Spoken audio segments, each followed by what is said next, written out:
Sophia Conf, là je peux commencer à faire mon petit laïus. Ça va, vous êtes bien? Ah! Merci à tous les chauves présents dans la salle. On n'a pas beaucoup cette année, mais je ne sais pas ce qui se passe, je ne sais pas où ils sont. Donc, Sophia Conf. Bon, une belle photo de moi, je ne l'ai pas demandé. Hein. Merci à Sandra pour les slides. Je pense que l'année prochaine, on pourra enlever la photo. Les gens me croient sur parole, c'est moi, donc c'est avec Ulmer, j'anime la communauté open source de... Ah, ça m'énerve d'être comme ça fait vraiment trop zarbi. L'animateur de la communauté open source, je suis aussi président de France Labs, éditeur open source, on fait des moteurs de recherche pour entreprises. Ça fait tellement rêver que je peux pas m'acheter une Tesla. Mais l'important, c'est l'open source ici. J'espère que vous savez ce que c'est que l'open source. Je l'ai déjà dit hier, mais je vais le redire aujourd'hui. C'est combien de libertés fondamentales l'open source? 4, c'est bien.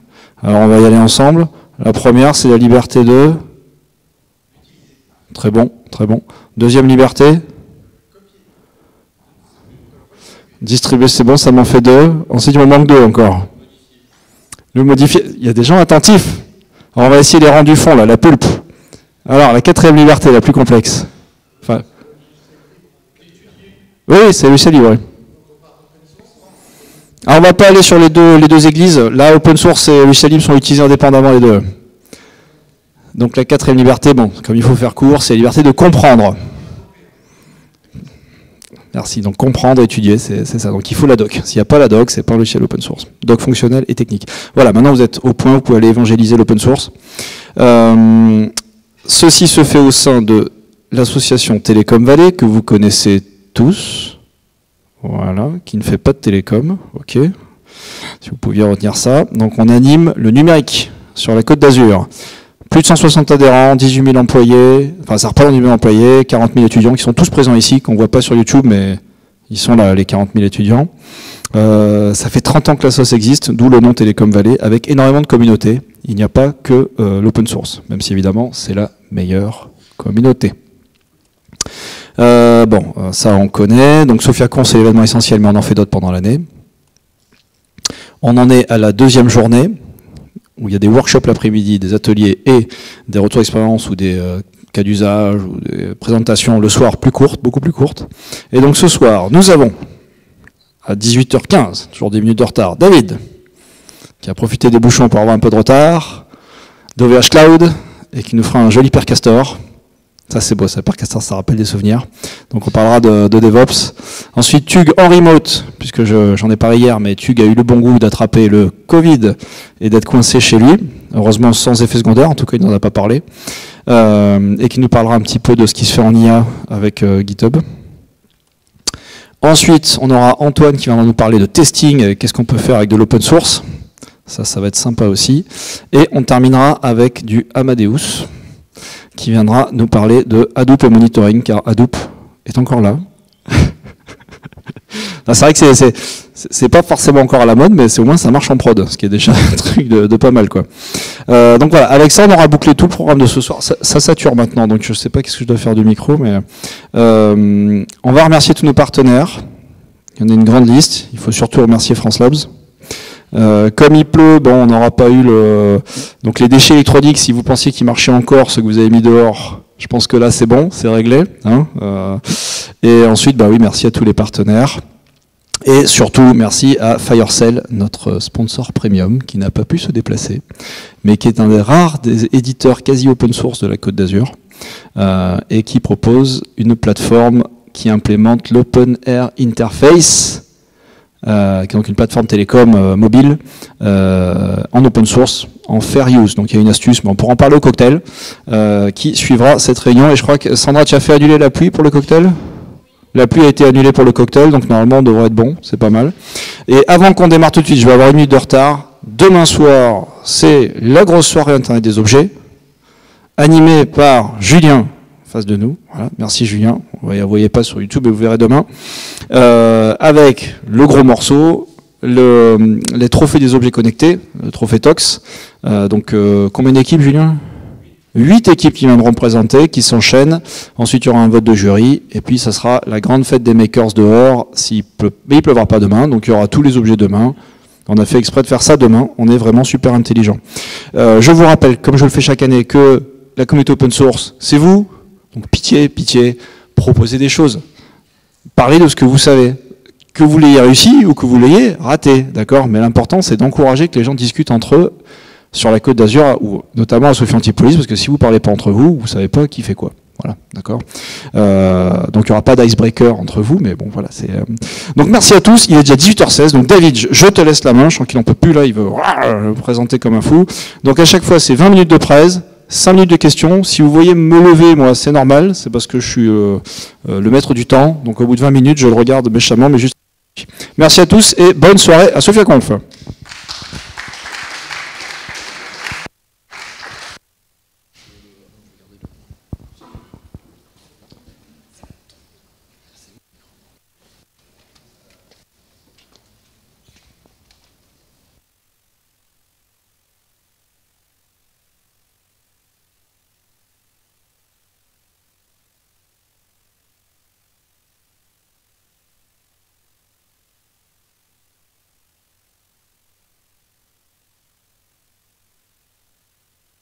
Le test.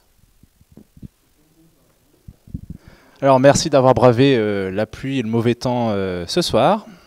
Donc ma présentation n'a pas trop changé par rapport à hier. J'ai toujours fait une mission pour Altran chez Amadeus pendant 2 ans. Et bientôt, dans quelques jours, ça fera 3 ans que je suis chez OVH Cloud dans la partie Data Lake. Donc OVH Cloud, vous devez connaître avec Horatio.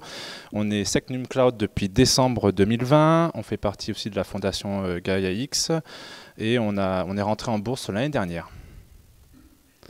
Et donc dans la partie Data Lake, dont je suis membre en tant que Data Ops, on s'occupe de ce petit cube au milieu qui fait du Spark, qui donne des outils pour les équipes internes pour faire de l'analyse, du machine learning, de la détection de fraude et toutes ces choses très intéressantes comme voir l'hydrométrie des serveurs dans le DC, un tas de projets pour surveiller ces data centers. Donc tout d'abord, quel est un peu... Alors, je ne pourrais pas le faire pour ceux qui sont sur YouTube, désolé, mais ici, y a-t-il des devs? Une moitié, ok. Les ops, y en a-t-il beaucoup? Ah, le DevOps n'a pas fait trop fureur. Bon, je vais poser la question après. Donc il y a 4 ops. Autres, des étudiants... D'accord, donc 3, 4... Et ai-je oublié du monde ou pas? Non, c'est bon. Ok. Deuxième question, c'est vrai que je l'ai laissé dans mon sac, pas bien. Qui a déjà possédé un téléphone d'astreinte? Donc une petite moitié, d'accord. Allez, on va partir pour des petites histoires. Donc ce soir, comme c'est un format 20 minutes, je n'aurai pas le temps de tout explorer. Donc allons-y tout de suite. Tac, et si je garde mon petit histo... Tac. Donc au niveau introduction, c'est quelque chose qui est quand même malheureusement un sujet encore tabou. On le voit là dans le tweet en anglais malheureusement, mais c'est quelque chose où voilà, on n'en parle pas beaucoup des incidents. On a cette peur de la transparence, de devoir expliquer pourquoi la prod s'est cassée. Donc je ne souhaite pas dénigrer les entreprises ni faire un réquisitoire, mais je veux juste vous montrer que ça arrive aux petites entreprises comme aux plus grosses. Et il y a notre cher Christophe qui fait de temps en temps donc une libre antenne tous les 2 mois, si je me rappelle bien. Donc il s'appelle Raconte-nous nos échecs, qui est dans le même principe, où c'est venir ici démystifier les cassures en prod. Donc n'hésitez pas, il y a le forum des compagnons des DevOps qui liste un peu des petites histoires comme ça, anecdotiques, mais très intéressantes. Donc le but, c'est vraiment débunker, démystifier ces outages. Donc le post-mortem, c'est quelque chose qui vient en parallèle de la résolution de l'incident. Normalement, soit une sonde vous remonte une alerte, soit un ticket client vous dit que votre prod est pété, et donc il y a tout le support qui va venir travailler dessus, et il y a aussi l'équipe engineering qui va venir travailler sur la partie résolution de l'incident au plus rapide, donc un hotfix jusqu'au patch pour définitivement ne plus entendre parler de ce bug. Et donc le post-mortem est cette phase finale qui peut être anticipée donc, dès le début, publiée assez rapidement pour expliquer quelles sont les actions correctives prévues, qu'est-ce qu'on a fait, pourquoi, donc avec tout un historique.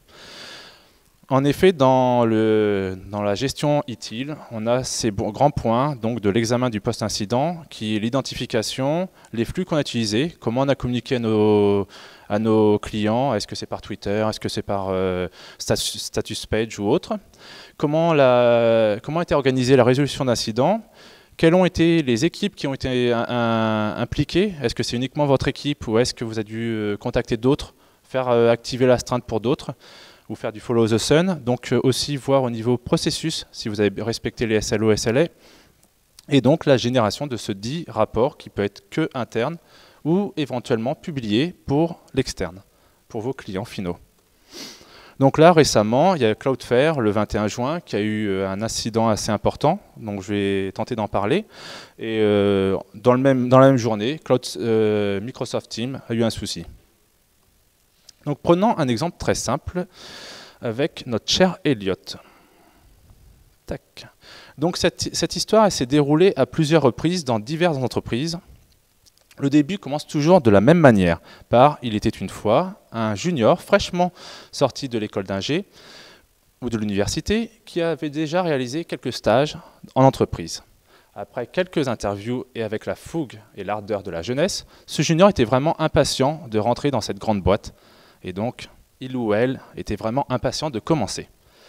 Je ne vais pas en permanence dire il ou elle, donc c'est pour ça que j'ai décidé de l'appeler Elliot. Elliot se rend dans les bureaux, vous savez, à l'époque, sans les masques, les gestes barrières et tout ça, et les distanciations sociales, et donc il visite les locaux. Il a une présentation de chacun de ses collègues, et il prend un café, et il reçoit son ordinateur haut de gamme, maybe le M2. Donc, il devait programmer sa première tâche.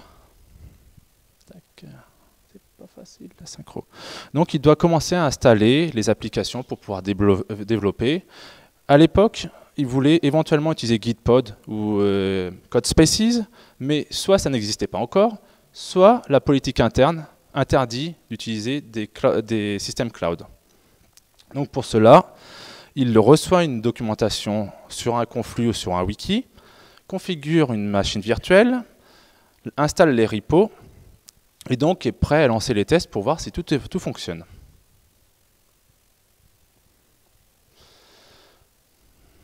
Tac. Le problème est le suivant. Alors, la synchro. Il commence à programmer, puis il se rend compte que tout autour de lui, les personnes s'agitent. Il y a beaucoup d'appels dans le bureau, il y a un incident sur la prod. Donc les développeurs seniors sont sur le pont pour essayer d'identifier la root cause. Pourquoi l'application est down et pourquoi on perd des millions par chaque dizaine de minutes dont le serveur est down.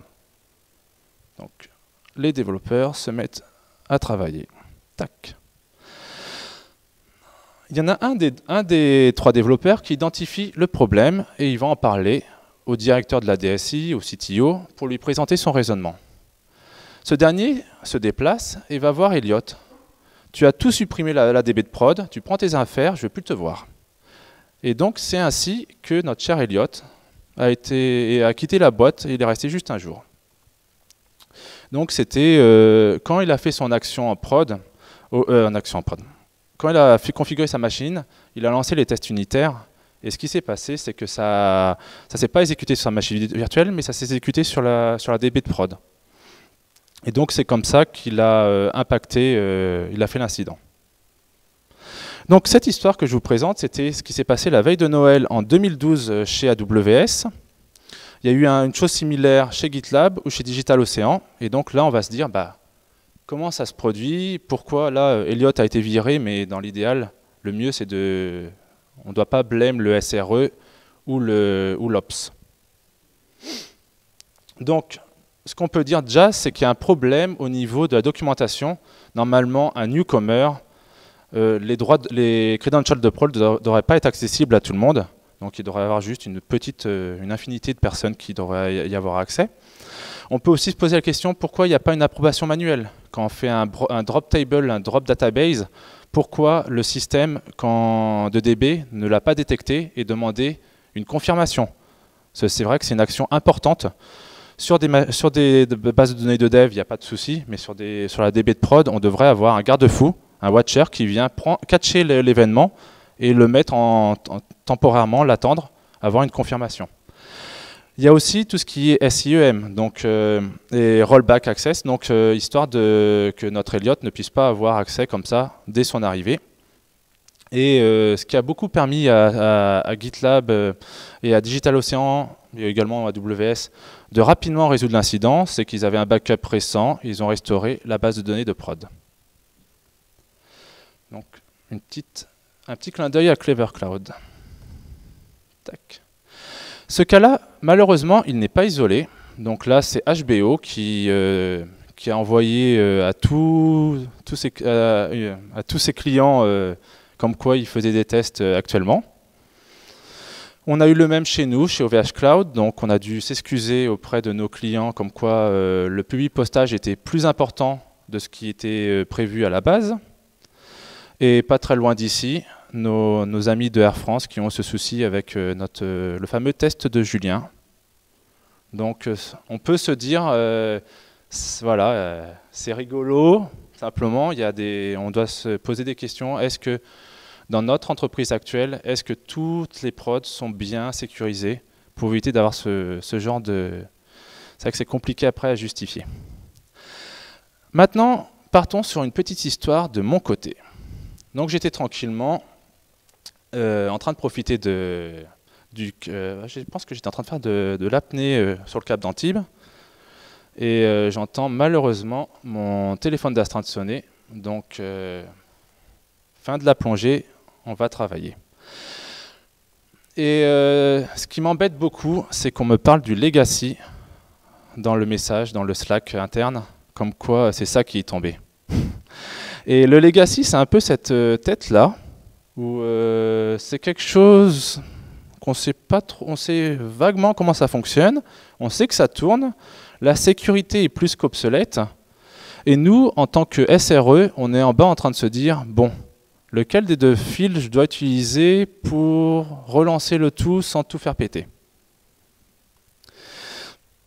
Tac.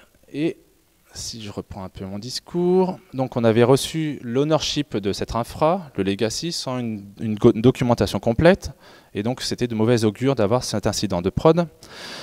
Mais heureusement, j'ai juste fait un service restart de ce nœud-là, et à nouveau, le service était opérationnel pour mes clients internes.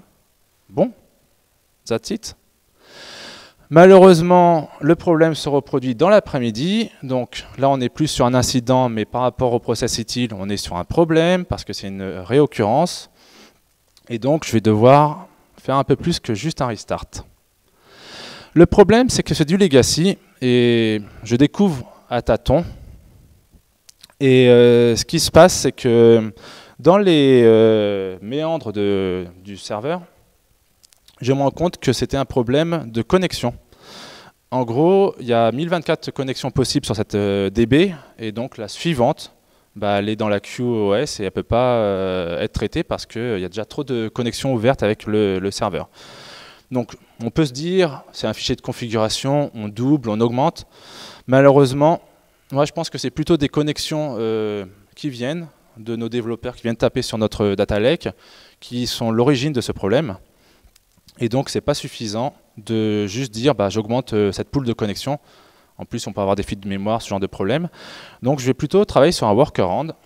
Et donc, je me suis dit, qu'est-ce que je vais faire? Est-ce que je fais un code tout crade et on se débrouille? Bon, on va quand même plutôt faire ça bien. On va faire une méthode kiss. Ce que j'ai fait, c'était, on était sur le service restart. Je vais plutôt faire une sonde qui va checker la connectivité de mon serveur. Et s'il y a un souci, je restart. Et donc, c'est comme ça que j'ai appliqué le kiss. Voici le code. Donc, un petit, je regarde si mon serveur répond. S'il ne répond pas, redémarre. Ce code-là, il m'a pris vraiment pas beaucoup de temps, mais il tourne en prod avec un cron. Et il y a eu une 75 restart. J'ai eu aucun mail des développeurs disant qu'ils ne ferment pas leur connexion. Mais depuis ce jour-là, je suis plus embêté pour ce service, pour ce serveur. Mes amis d'Orange ont l'habitude de me dire ceci. Donc le legacy, c'est l'équivalent de TPCM, ne touche pas, c'est magique. Et j'ai eu une histoire comme ça où j'avais donc ma belle-sœur qui avait un ordinateur qui traînait sur le bureau. Il n'y avait pas d'écran, donc elle dit bah, cet ordinateur sert à rien, elle le débranche, et c'était le serveur de la TPE. Donc le lendemain, son chef l'a convoqué en disant qu'elle a débranché la prod, quoi. Et ça, oui, j'ai vu ça sur Twitter. Des fois, il y a des Macs qui sont des serveurs. Une autre petite histoire par rapport au free food. Oui, Uber a eu un souci donc, il y a quelques années, il y a 3 ans, où donc en Inde, on pouvait commander de la nourriture gratuite. Là, vous dites, c'est cool, c'est une belle petite faille. Qu'est-ce qui s'est passé? C'est que la personne, ils utilisaient donc un équivalent de Stripe, mais côté indien. Et donc, Uber utilise leur API pour savoir si la personne a réellement de l'argent. Et donc, ils se confiaient sur cet échange cette documentation de l'API utilisée. Et ce qu'ils ont fait, c'est que ce PlayTM, ils ont changé leur code. Et donc, au lieu d'avoir une erreur toujours la même quand il n'y a pas d'argent, c'est que quand tu refais la query, il va te dire il n'y a toujours pas d'argent. Et ça n'était pas catché par le code d'Uber.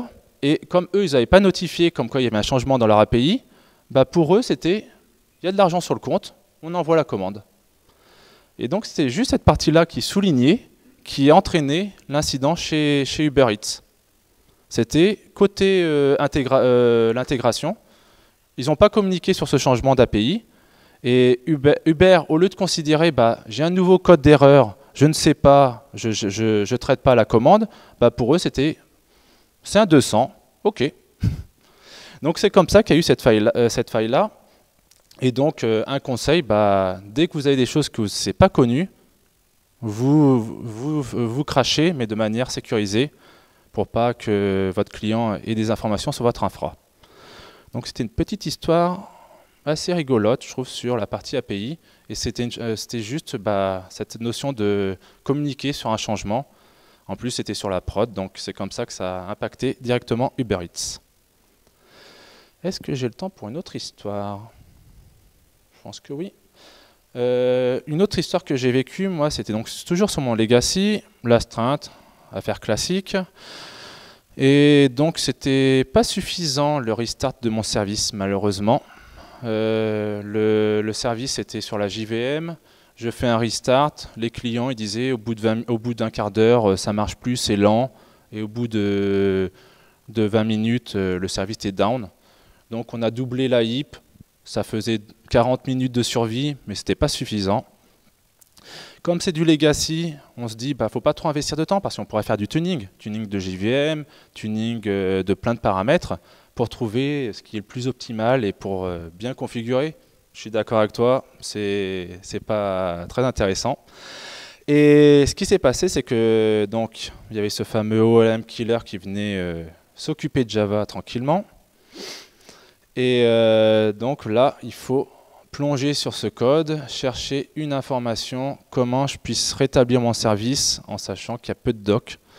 Donc je commence à regarder sur le bash history, voir si mes prédécesseurs n'avaient pas laissé des commandes qui peuvent être utiles, ce genre de choses. Et je me rends compte qu'il y a un service qui s'appelle Dremio Admin, parce que c'est l'outil de Dremio, et qui font du cleaning de la base de données Key Value Store. Donc je dis à mes clients, si vous me donnez le temps, je fais cette phase de cleaning, mais comme elle avait été jamais exécutée depuis un petit moment, ça a mis une nuit. Mais l'avantage, c'est que ça réduit, je pense, de x5 la taille de la Key Value Store, et depuis, la JVM ne me pose plus de problème.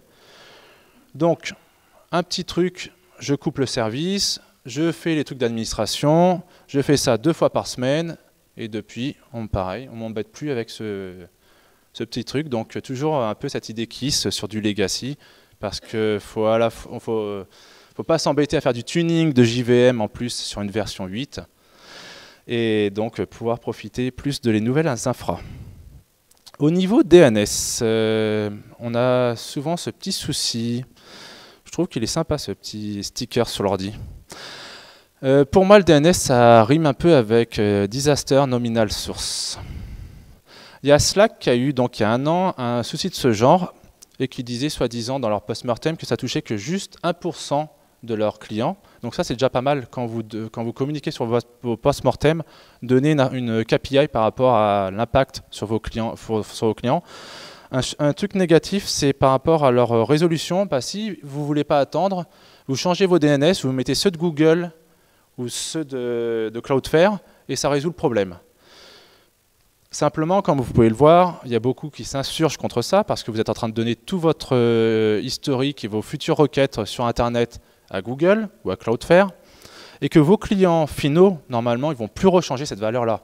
Donc ils sont contents, Slack refonctionne, simplement, ils ne vont jamais faire ce rollback. Cloudflare, donc, ce qui s'est passé, c'est qu'ils avaient une mise à jour d'un long projet, donc ça faisait 1 an et demi. Ils devaient donc améliorer la résilience de leur point d'accès. Ils font ça la nuit, ils déploient la nouvelle conf, pas de problème. Ils commencent à toucher un peu au niveau du DC. Et donc, il y a le premier DC qui ne fonctionne pas et les autres qui suivent parce que c'est automatisé. Donc à 6h27 du matin. Et ce qui s'est passé, c'est que dans leur configuration, malgré la review, ils ne se sont pas rendus compte que dans leurs règles, au niveau du BGP, il y avait le fait d'aviser donc les connexions du DC qui s'étaient retrouvées après le reject all. Et donc c'est comme ça qu'ils ont eu leur incident et ça a impacté donc 19 DC. Ils ont appliqué le patch pour corriger, donc ils ont assez rapidement résolu l'affaire et ils ont pu résoudre de ce problème-là donc à peu près 1 heure après. Simplement, Cloudflare, c'est utilisé par beaucoup de services, et donc beaucoup de services dont on ignorait la connaissance qui utilisaient Cloudflare. Donc on le voit ici avec leur graphe qui est sur le post-mortem. Oui, c'est vrai. Alors, c'est amusant parce qu'il y a beaucoup de sites, et même d'émissions télé, qui ont découvert ce que c'était le BGP. Et donc, ce n'est pas du tout le Bridging Gap Protocol. Ils n'ont même pas le temps de faire une petite recherche sur Wikipédia. Facebook, quand ils ont eu ça, c'était plus problématique. Donc, c'était en début d'après-midi. Donc, ils ont fait ce changement-là. Et c'est Cloudflare qui a détecté en avant-première les premiers bugs. L'incident a été déclaré chez Facebook à 4 heures. Le problème, c'est que comme c'était le DNS principal de Facebook, tous leurs services ne marchaient pas, et ni leur documentation interne, ni leur système de badge, ni leur Messenger, parce qu'ils communiquent via Messenger, et donc eux-mêmes, ils ne pouvaient plus discuter entre eux, donc il fallait retrouver les numéros de téléphone, savoir si quelqu'un avait imprimé des bouts de doc pour pouvoir travailler en mode offline. Parce que comme ça a impacté le DNS principal de Facebook, il fallait tout reconstruire. Ils ont dû même pénétrer leur DC à la disqueuse, donc pour pouvoir faire les actions sur les serveurs, parce que comme le DNS ne marchait plus, ils ont dû pénétrer en infraction. Même déjà, la badgeuse à l'entrée du DC ne voulait pas les faire rentrer. Donc ils ont dû faire ça, d'autant plus qu'ils ont un mécanisme d'anti-piratage. Donc il y a un système qui empêche les connexions directes. Donc ils ont dû eux-mêmes hacker leur propre système de connexion directe sur leur rack pour pouvoir mettre à jour le fixe. Et donc c'est pour ça que ça a duré bien longtemps. Donc je te vois, on va aller sur la partie conclusion. Qu'est-ce qu'on peut dire par rapport à ces petites histoires? C'est que ne blâmez pas vos ops, vos SRE, ça sert à rien, c'est contre-productif. L'autre chose, on voit des fois que c'est un petit souci, par exemple la configuration. Peut-être s'ils avaient un DNS Lab, un micro-réseau sur le côté, ils auraient pu déjà jouer ça dessus avant de faire ça sur la prod. Mais c'est très compliqué par rapport au DNS. Il y a la partie formation des équipes. Très souvent, notre équipe grandit, donc il y a la connaissance qui se perd un petit peu. Le vendredi après-midi, on essaye de sauver la personne qui est d'astreinte, donc on ne prod pas, sauf si on est vraiment sûr. Donc c'est peut-être le moment où on peut jouer à un petit jeu. On peut jouer à la roue de la malchance. On choisit quel incident produire. On fait ça sur notre environnement dev. Et on voit comment l'équipe réagit à un incident, au lieu que ça soit sur la prod. Testez très souvent vos backups, comme la première histoire avec Elliot. C'est pratique, surtout de savoir qu'ils ne sont pas corrompus. Et s'il vous plaît, ne mettez pas ça sur un Google Drive. Il y a eu des données Covid qui ont été backupées comme ça, non sécurisées, j'en passe. Et donc là-dessus, on peut dire que le CI/CD aide beaucoup et la partie donc sécurité pour tout ce qui est tentative d'accès sur la base de données. Et à chaque fois que vous avez un incident de prod, mettez une sonde, mettez une KPI pour éviter que cet incident se reproduise. Donc je vous parlais de la roue de la malchance, en voilà une, donc qui est disponible. Et donc vous mettez des incidents, vous tournez et vous voyez quel incident va se produire sur votre environnement de dev. Et donc ça permet de voir le temps que votre équipe va mettre pour le résoudre. Donc ça peut être bien un vendredi après-midi à ce niveau-là. Donc j'ai eu le temps de travailler sur cette partie-là qui sont en vert, au niveau des post-mortem.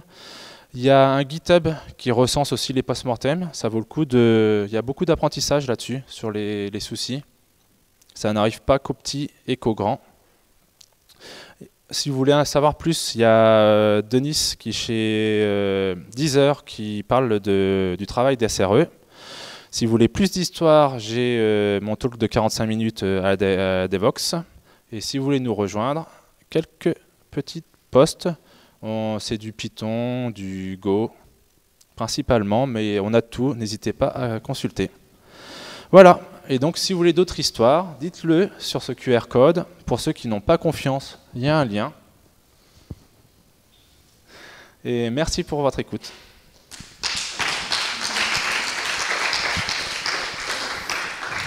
Merci.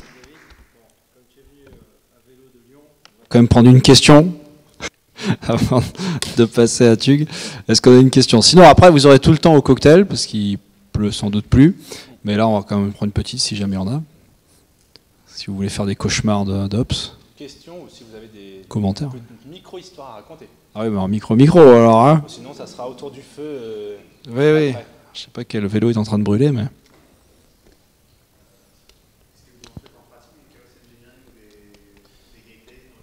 Alors, juste là, il faut répéter la question. Oui, alors est-ce qu'on fait du game day dans mon équipe?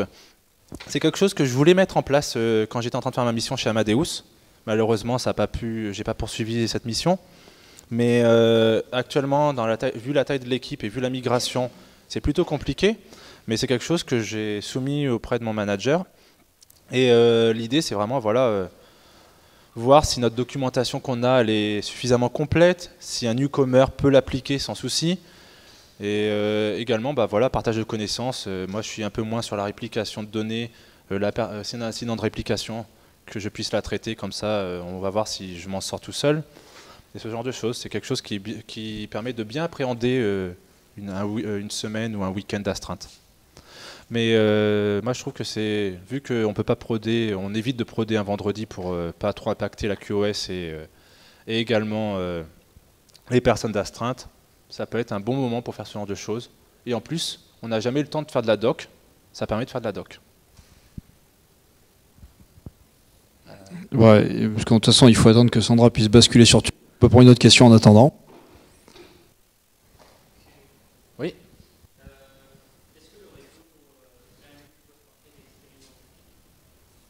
Celui qui était affiché, oui, normalement, il est public. Donc la question, c'est est-ce que le repo qui était présenté dans les transparents à la fin est public, avec les post-mortem? Tout à fait. C'est vrai que s'il avait été privé, ça aurait été un peu pervers de dire il existe, mais...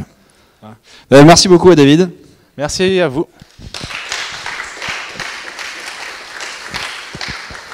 Donc, David, ça rime avec Covid, et Covid, c'est Tug.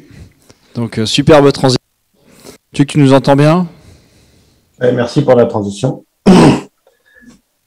Ensuite, on laisse Tug.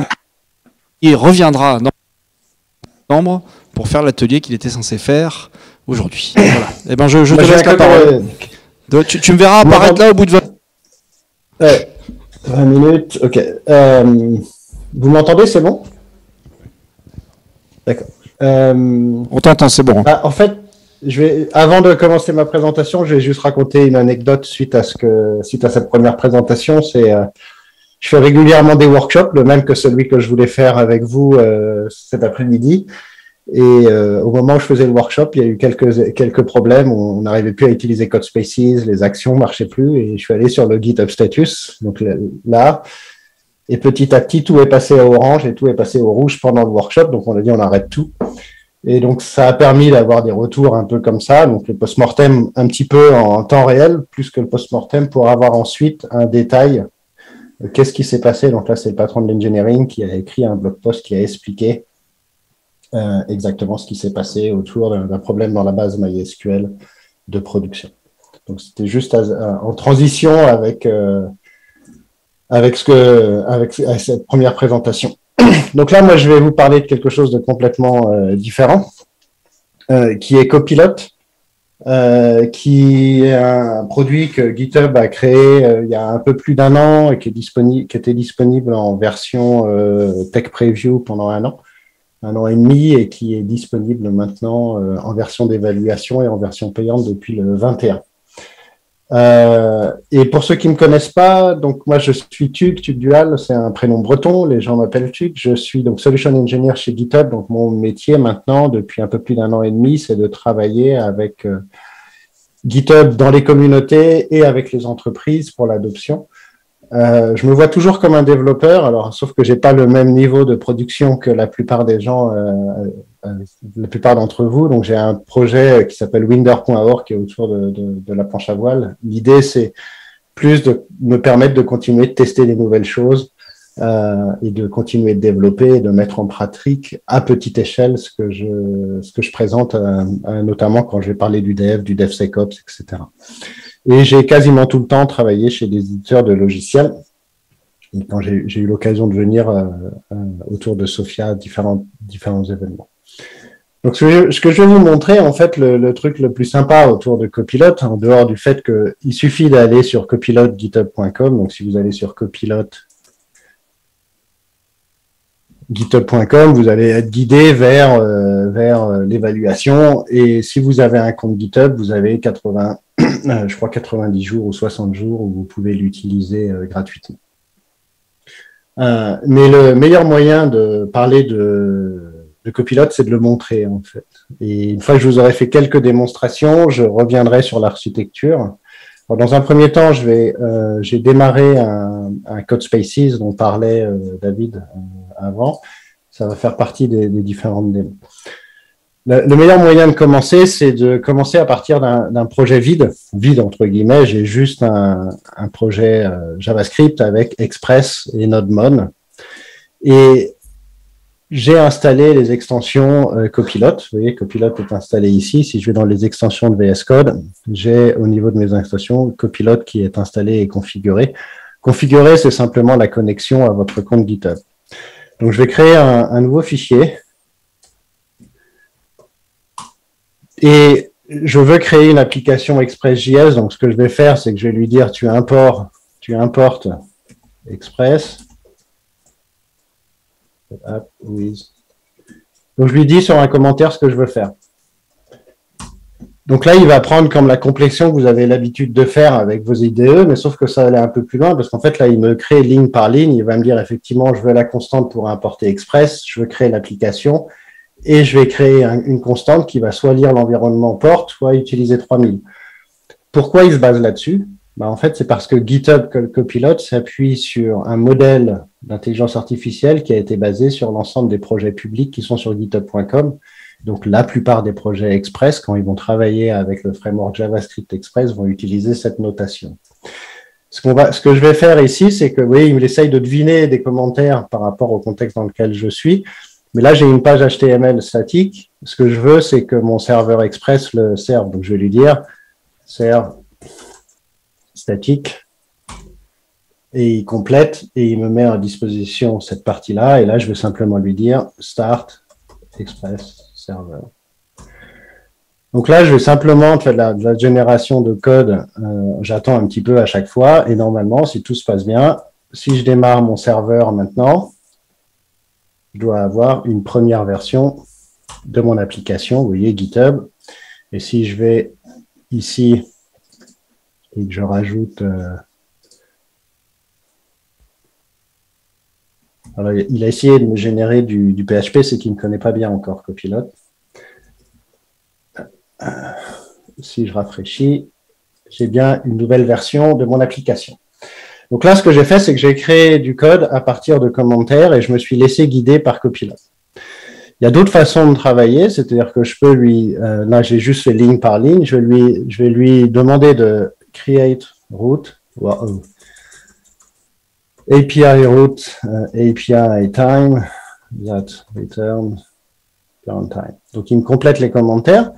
Donc, ce que j'ai pas montré tout à l'heure, c'est que là, il me propose une ligne, mais si je peux aller avec ma souris et appuyer sur Open GitHub Copilot ou taper Control Enter. Hop, j'ai cliqué en arrière. Quand je fais ça, il va m'ouvrir, il va demander à Copilot de générer un certain nombre de possibilités. Vous voyez, ici, il a travaillé, il m'a généré certaines fonctionnalités. Il me fait des suggestions que je vais choisir, que je vais accepter ou pas en tant que développeur. Quand j'accepte une suggestion, ça peut être beaucoup de code. Vous voyez là, il m'a fait beaucoup de code où il démarre le serveur, ça va jusqu'ici en fait. Ça va d'ici jusqu'à, ça va entre deux lignes, d'ici jusque là. Donc il m'a proposé Greeting Hello World, requête avec un nom, avec différents paramètres. Donc il a deviné, il a mis en place quelques méthodes. Donc je vais prendre celle-là qui est toute bête et je vais pas prendre toute la suggestion, je vais en prendre qu'une. Et je change mon code, je rafraîchis. Et donc là, il m'a généré une petite API pour générer le serveur.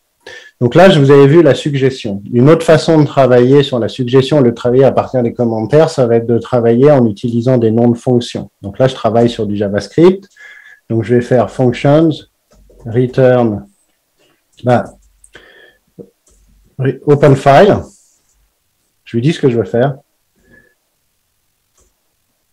And remove empty lines.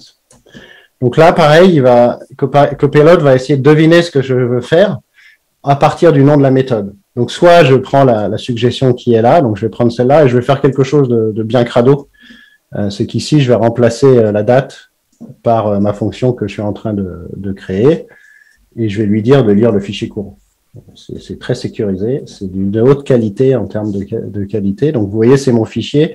Ce que je vais faire, c'est que je vais mettre plein de blancs, vous voyez, après la gestion des consts. Je rafraîchis, il m'a ramené le fichier. Vous voyez, il m'a exécuté, il m'a lu le fichier, il me l'a renvoyé, il a supprimé les blancs. Et je peux continuer de m'amuser avec Copilot. Moi, je l'utilise pas mal quand j'ai besoin de faire des expressions régulières. Et je peux lui dire de replace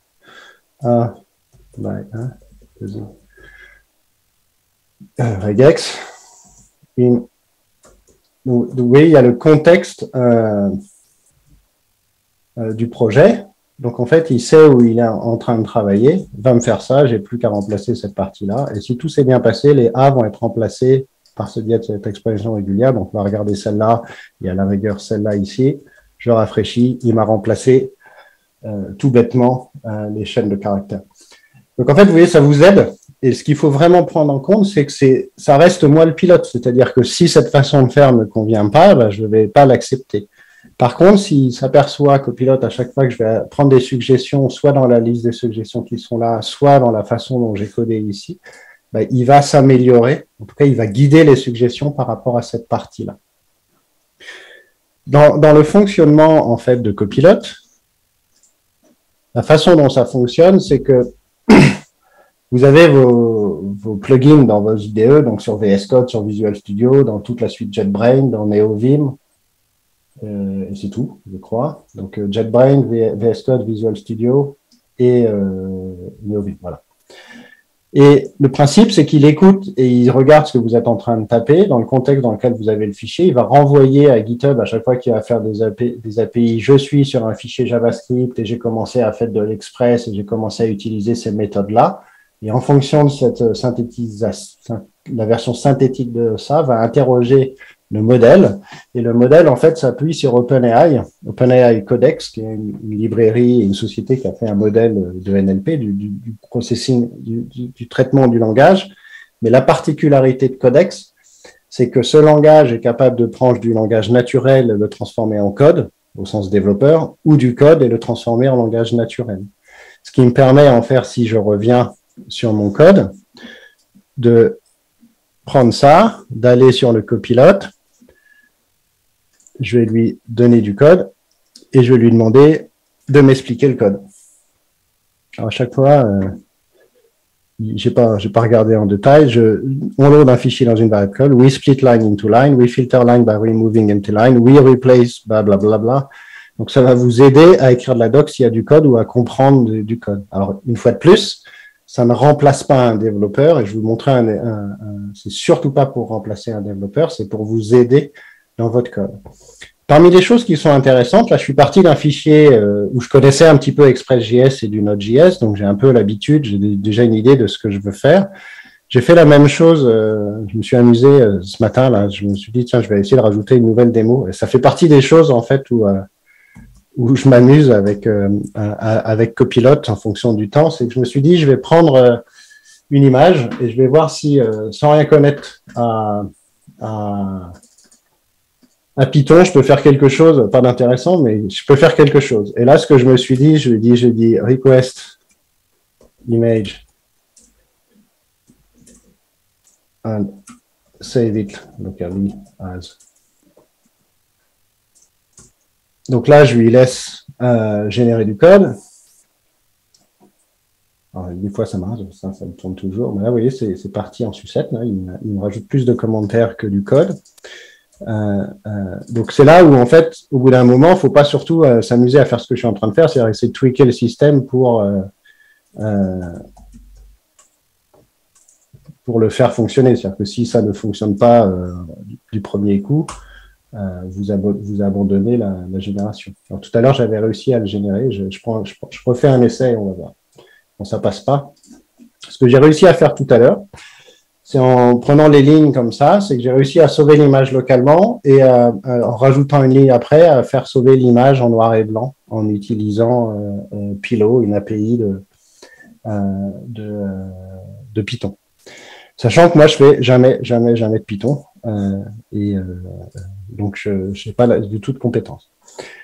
Ce qui est intéressant d'un point de vue, avant de partir sur d'autres IDE, ce qui est intéressant, c'est que comme ça s'appuie sur l'ensemble des langages et des fichiers présents dans GitHub.com en version publique, c'est qu'effectivement, il y a une optimisation du modèle qui a été créée pour les langages principaux qui vont être Python, JavaScript, TypeScript, Go, Ruby, C#, Java, si j'en oublie pas. Mais par contre, il y a tellement de fichiers présents dans d'autres technologies que ça peut vous aider également sur ces autres technologies. Donc, par exemple, ici, j'ai un Docker Compose où je fais du MySQL. Je pourrais rajouter une base de données en disant, ce que je veux faire, c'est que add Redis to Docker Compose. Voilà. En fait, par contre, Copilot ne m'aide pas à taper intelligemment sur le clavier. Donc, vous voyez, il m'a proposé de baser sur toutes les personnes qui font du Redis et qui ont mis du Redis dans leur Docker Compose. Mais si je m'aperçois que c'est une version trop ancienne de Redis, je vais lui dire set, non, pas 76, Redis set, and expose on map port. Donc là, il me propose une autre version. Donc, je suis passé à la version supérieure de Redis. J'ai mappé le port sur quelque chose de différent et il va pouvoir m'accompagner sur ce type de travail. Donc ça, je vous ai montré dans VS Code. Si je vais sur JetBrains, ça va être le même principe. Vous allez avoir la possibilité d'avoir le plugin qui est installé et la façon dont vous allez pouvoir travailler avec les données. Là, je vais vous prendre un autre fichier qui est un fichier SQL. Je vais lui dire. Et là, en fait, vous voyez, ce qu'il fait, c'est qu'il a la ligne d'au-dessus, c'est je sais que je suis sur un type. La type, il a deux valeurs, une valeur numérique et un nom d'animal. Et cette valeur numérique doit s'incrémenter. Donc, j'incrémente, j'ai une valeur numérique qui s'incrémente. Si je fais la même chose ici, je vais avoir le même principe, normalement.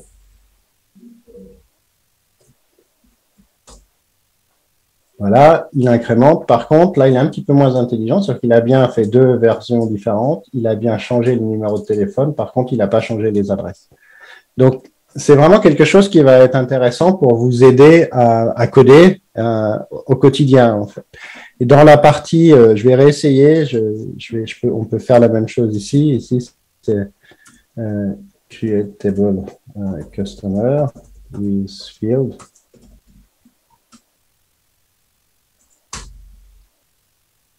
Hop.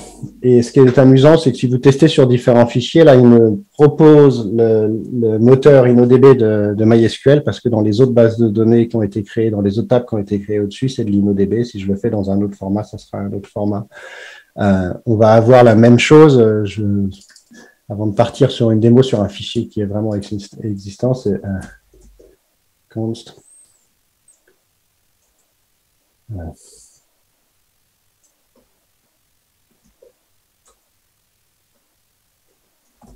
Ah.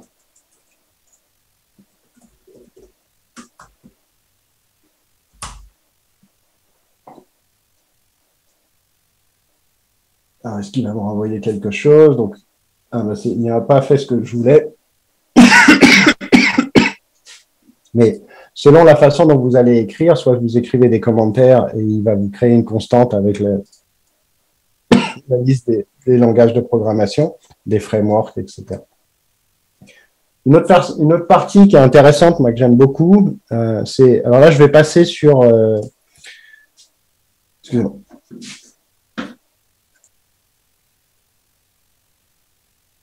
Je vais passer sur... Là, je suis sur CodeSpaces. CodeSpaces, qui est l'environnement de développement en ligne, c'est juste parce que j'ai une pull request qui existe avec des choses qui m'intéressent pour vous montrer. Donc, c'est un VS Code. J'ai Copilot qui est activé.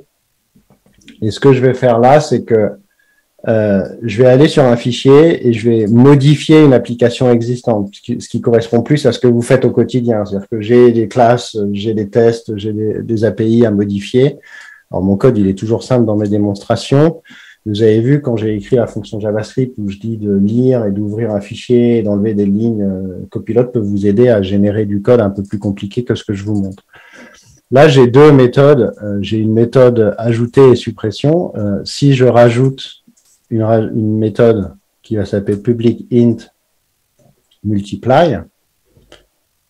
Donc, il va me proposer du code avec, hop, comme je n'ai pas mis de paramètres, là, il me fait 100 paramètres, donc je vais juste ouvrir une parenthèse. Bah non. C'est bien, c'est l'effet des mots. Int A, int B. Allez. C'est bien. Hein. Alors, je vais essayer par les commentaires.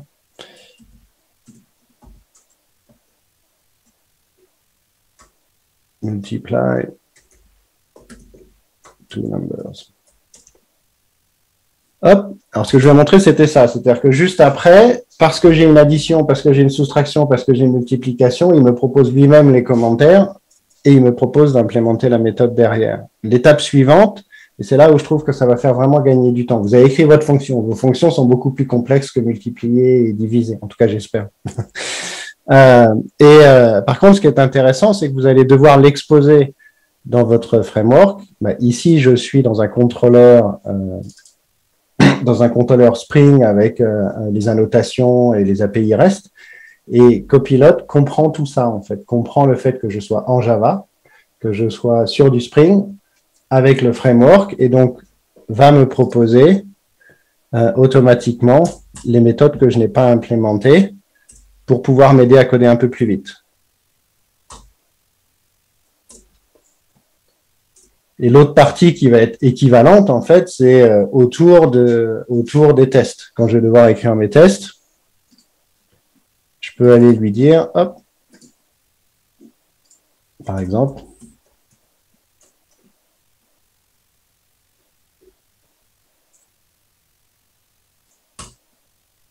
et pareil, il va savoir que j'utilise JUnit, commencer à me créer des tests et je vais pouvoir compléter plus rapidement et être un peu plus productif. Donc, l'idée autour de Copilot, ça reste quelque chose où moi, je suis le pilote. Copilot est là pour m'aider, il va me faire des suggestions. Et vous voyez, il ne copie pas du code existant. Le but, c'est pas de faire un Stack Overflow en ligne dans votre IDE qui va aller prendre du code quelque part, faire un copier-coller. Le but, c'est que par rapport à l'intelligence qui a été créée sur les modèles et sur le code qui existe, essayez de générer du code qui correspond à votre contexte applicatif. Ce qui fait que typiquement, si on fait du Java, il y a de grandes chances parce que le Java qui va être présent dans les projets open source n'utilise pas toutes les fonctionnalités des dernières versions de Java, de la gestion des listes, etc. Vous allez probablement avoir du code qui utilise encore des versions de Java 8 sur la façon dont il va traiter des listes, parce que ça va dépendre du modèle qui a utilisé et de la quantité de données qui a été utilisée. D'ailleurs, c'est la même chose au niveau du code qui est généré et de la qualité du code la qualité au sens qualitatif et la qualité au sens sécurité. C'est-à-dire que vous êtes responsable en tant que développeur du code qui est écrit, de le tester, de le faire proprement dans l'intégration continue. Et je vais vous montrer un exemple intéressant autour de ça. C'est pour ça que je voulais aller dans cette pull request. Ici, j'utilise JDBC Template pour faire un accès à une base de données relationnelle. Et volontairement, dans ma démonstration, ce que j'utilise, c'est que j'utilise une requête SQL qui a un risque d'injection SQL, d'accord? Donc, c'est quelque chose qui utilise les codes QL, qui est le langage le scan de code de GitHub. Vous pouvez utiliser ça gratuitement sur tous les projets open source. Donc, moi, je vous invite toujours, là, c'est une side un petit peu, mais quand vous êtes sur GitHub, utilisez code QL depend.bot et le secret scanning a lieu. Et je vais montrer la dernière chose pour expliquer ce que je te vois arriver. C'est ici, si je lui dis public void delete config, vous voyez, il me propose effectivement le code qui va bien, donc avec un ID. Par contre, il me fait une requête JavaScript, SQL qui n'est pas sécurisée. C'est-à-dire qu'on va éviter de faire la concaténation de chaînes de caractères. On va travailler avec des prepare statements ou équivalents au sein de JDBC Template de Spring. Voilà, pour la démo, je voulais vous faire un petit tour de tout ce qui existe ou tout ce qui est possible sur quelques exemples de code. Je sais pas, en termes de timing, ça va? Oh bah c'est parfait, là, 21 minutes et des brouettes. On a déjà des questions, on n'a même pas eu les applaudissements. Alors, un petit peut-être, je sais pas si tu entends. Ah. Merci. Alors, alors, attendez, je vous donne le micro parce que là, sinon Tug vous entendra pas du tout. Donc, c'est parti. Un peu loin. Excusez-moi, vous m'entendez?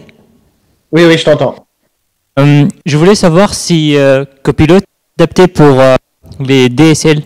Par exemple, si on écrit une nouvelle langage et qu'on fournit la grammaire de cette langage, est-ce qu'il pourra quand même prédire à partir des le langage, le code qu'on veut écrire? Alors, je veux dire, basé sur ma compréhension du truc, je dirais a priori non, parce qu'en fait, ce qui fait la richesse du générateur, c'est la quantité de données sur lesquelles ça a été entraîné, en fait. Donc, si tu crées ton nouvelle syntaxe, la syntaxe va être trop petite pour que Copilot puisse la connaître. Le volume est très, très, très important. Ok. Mais c'est a priori, d'accord? Il faudrait tester en utilisant certains fichiers, utiliser ça dans ton projet, voir si Copilot arrive à l'utiliser. Mais le modèle, il sera jamais traité il est pour l'instant pas, il n'y a pas d'analyse et d'amélioration du modèle par rapport à ce que tu fais localement ou par rapport à tes repos privés. On ne touche pas aux repos privés. Ce qu'on fait, c'est qu'on compare la syntaxe que tu es en train d'écrire, le contexte dans lequel tu es écrit par rapport à ce qui vient du modèle global. Tug, bonjour. Moi, j'ai une question sur le droit à la propriété intellectuelle. En fait, là, si je comprends bien, l'IA a appris avec tout le code qui est sur GitHub. Ce code, il a potentiellement des licences qui sont très différentes d'une repo à l'autre. Et potentiellement, donc, l'IA va proposer du code qui est identique à du code préexistant, qui est soumis à des licences contaminantes. Et on risque de se retrouver à créer du code dans nos applis qui est drivé par l'IA, mais qui est du plagiat de code existant avec des licences qui ne nous plaisent pas. Comment est-ce que... Voilà. Bon, t'as compris la question. Il y a deux parties. C'est que je crois qu'il y a 0,01% de code qui va être une copie, qui est basé sur ce qu'on a testé, ce qui est une copie. Sinon, le code n'est jamais copié. C'est-à-dire le modèle a été fait sur du code qui peut effectivement dépendre de licences, c'est-à-dire pour apprendre la syntaxe, etc. Par contre, la génération du code, normalement, n'est pas du code qui est sujet à licence. C'est-à-dire qu'on va pas copier la licence qui va traiter telle ou telle partie. Sur cette partie-là, dans la façon dont on active les métriques avec GitHub, on peut se protéger en disant qu'on veut pas avoir certains types de génération, ce qui va permettre en fait de réduire. Mais par contre, la qualité de ce qui va être proposé va être moins bonne. Après, il y a toute une partie autour de ça sur laquelle on travaille pour continuer d'améliorer, et on pourrait imaginer l'inverse dans le futur. L'inverse, on pourrait imaginer d'analyser votre code pour vérifier que vous n'avez pas dans votre code du code qui est sujet à licence.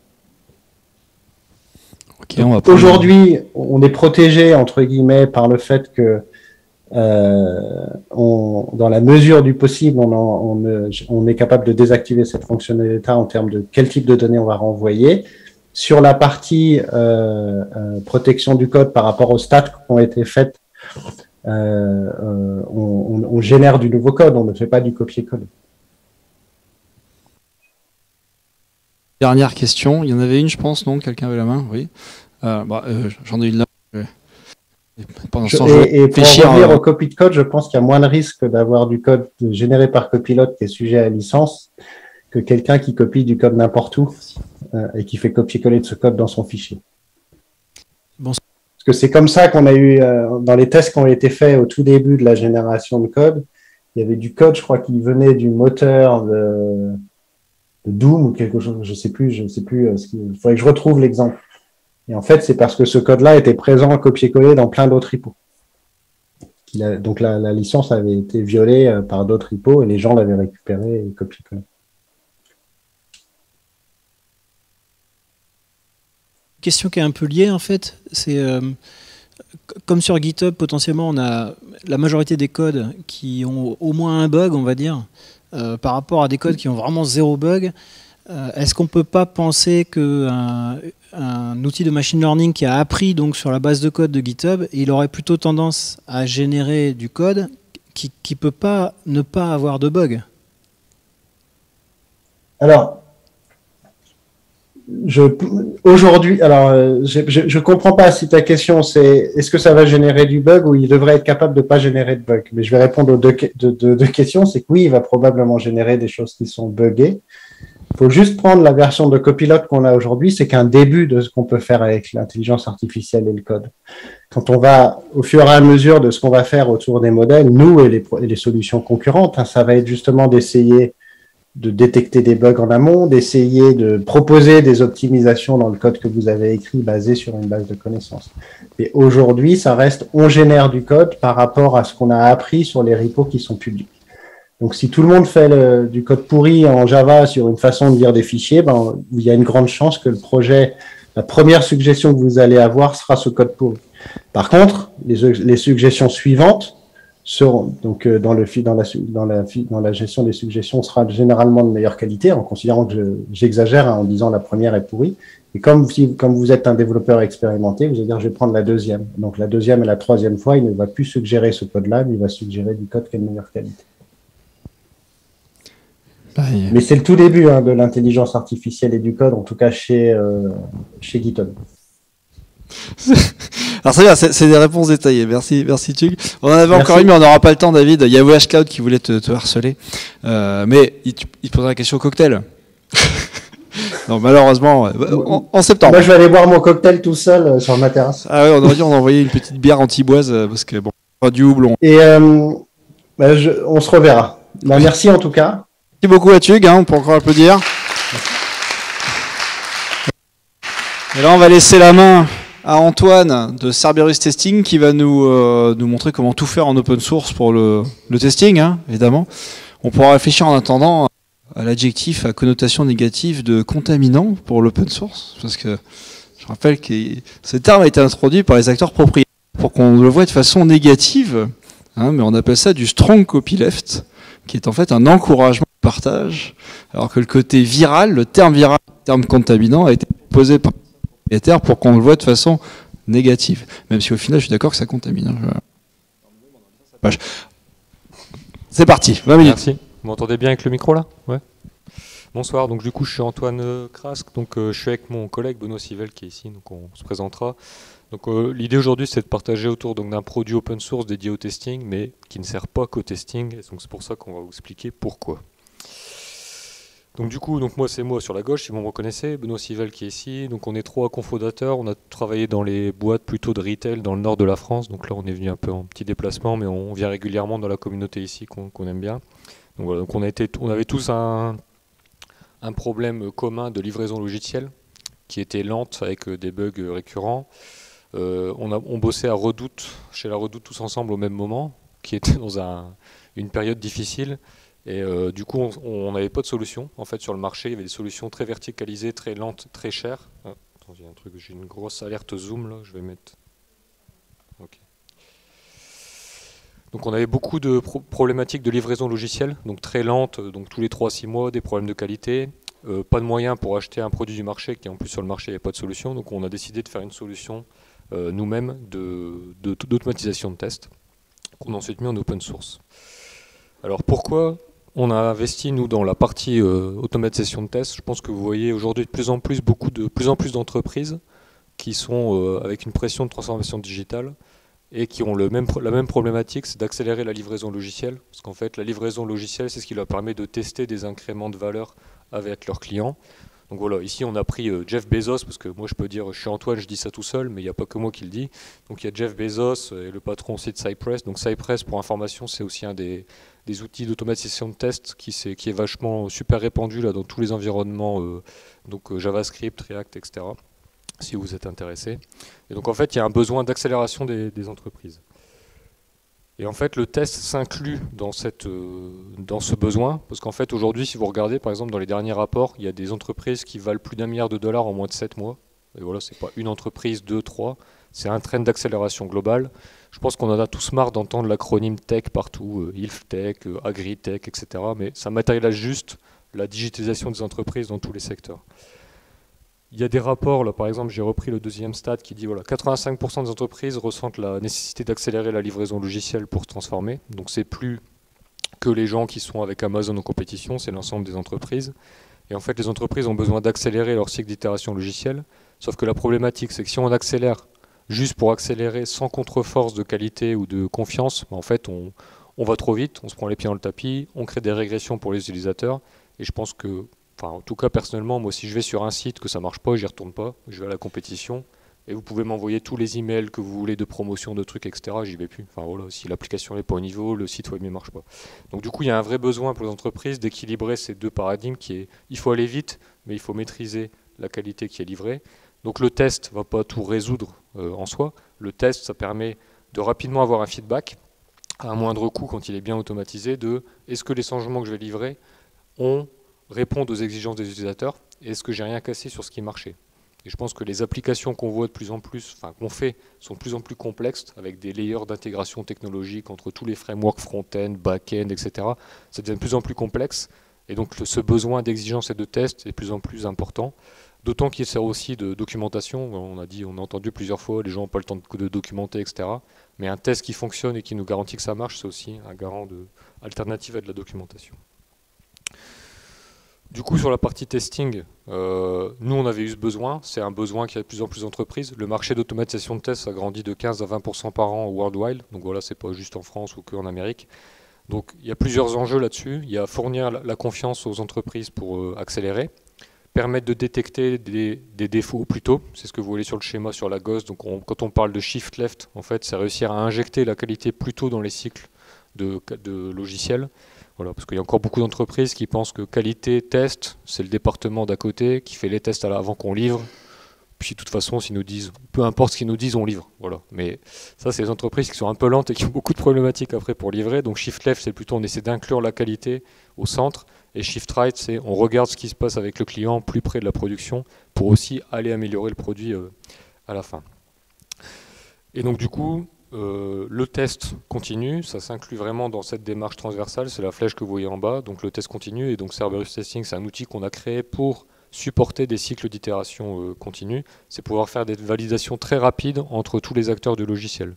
Donc c'est pas un outil qui est réservé aux gens qu'on appelle QA ingénieurs, testeurs, etc. Ça l'est en partie, mais ça sert aussi aux développeurs, aux gens de la production, aux product owners, etc. Donc du coup, dans Cerberus, il y a quatre grands domaines qu'on a besoin d'adresser dans les tests. Il y a une première partie qui est le référentiel d'exigence, qui est quels sont tous les tests que je dois réaliser. Ensuite, en violet, vous avez toute la complexité de gestion de données. Voilà, quand vous voulez faire des tests, vous avez rapidement besoin de plusieurs données différentes, de clients différents, d'environnements différents. Ensuite, vous voulez exécuter vos tests. Donc là, vous vous confrontez normalement à toutes les problématiques quand les équipes n'ont pas d'environnement de test avec des données pas stables, etc. Et ça aussi, il faut les résoudre. Et Cerberus vous permet de faciliter l'exécution de tests dans différents environnements. Donc ça, vous pouvez tester des applications web, mobiles, des API, des applications sur des clients lourds, et aussi sur du Kafka, du fichier, etc. Donc c'est vraiment une boîte à outils all-in-one pour différentes typologies de tests. Et vous avez aussi la partie reporting, voilà, qui n'est pas juste, comme on voit des fois, un report HTML des années, alors j'allais dire 80, mais ça n'existait peut-être pas. Mais voilà. Il y a certains outils, on voit des reporting, on dit ils n'ont pas trop investi là-dedans. Donc du coup, là, il y a aussi le reporting qui est intégré dans la solution directement.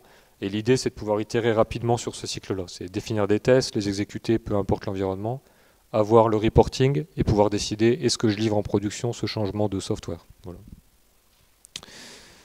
Du coup, on est quand même à la conf open source. Donc du coup, on a démarré en 2011 à coder le produit. Ça nous a vachement servi pendant 2 ans. Le nom Cerberus est venu de notre expérience parce que le Cerber, c'est voilà, dans la mythologie grecque, c'est le chien à 3 têtes parce qu'on faisait 3 typologies de tests. Aujourd'hui, il y en a beaucoup plus.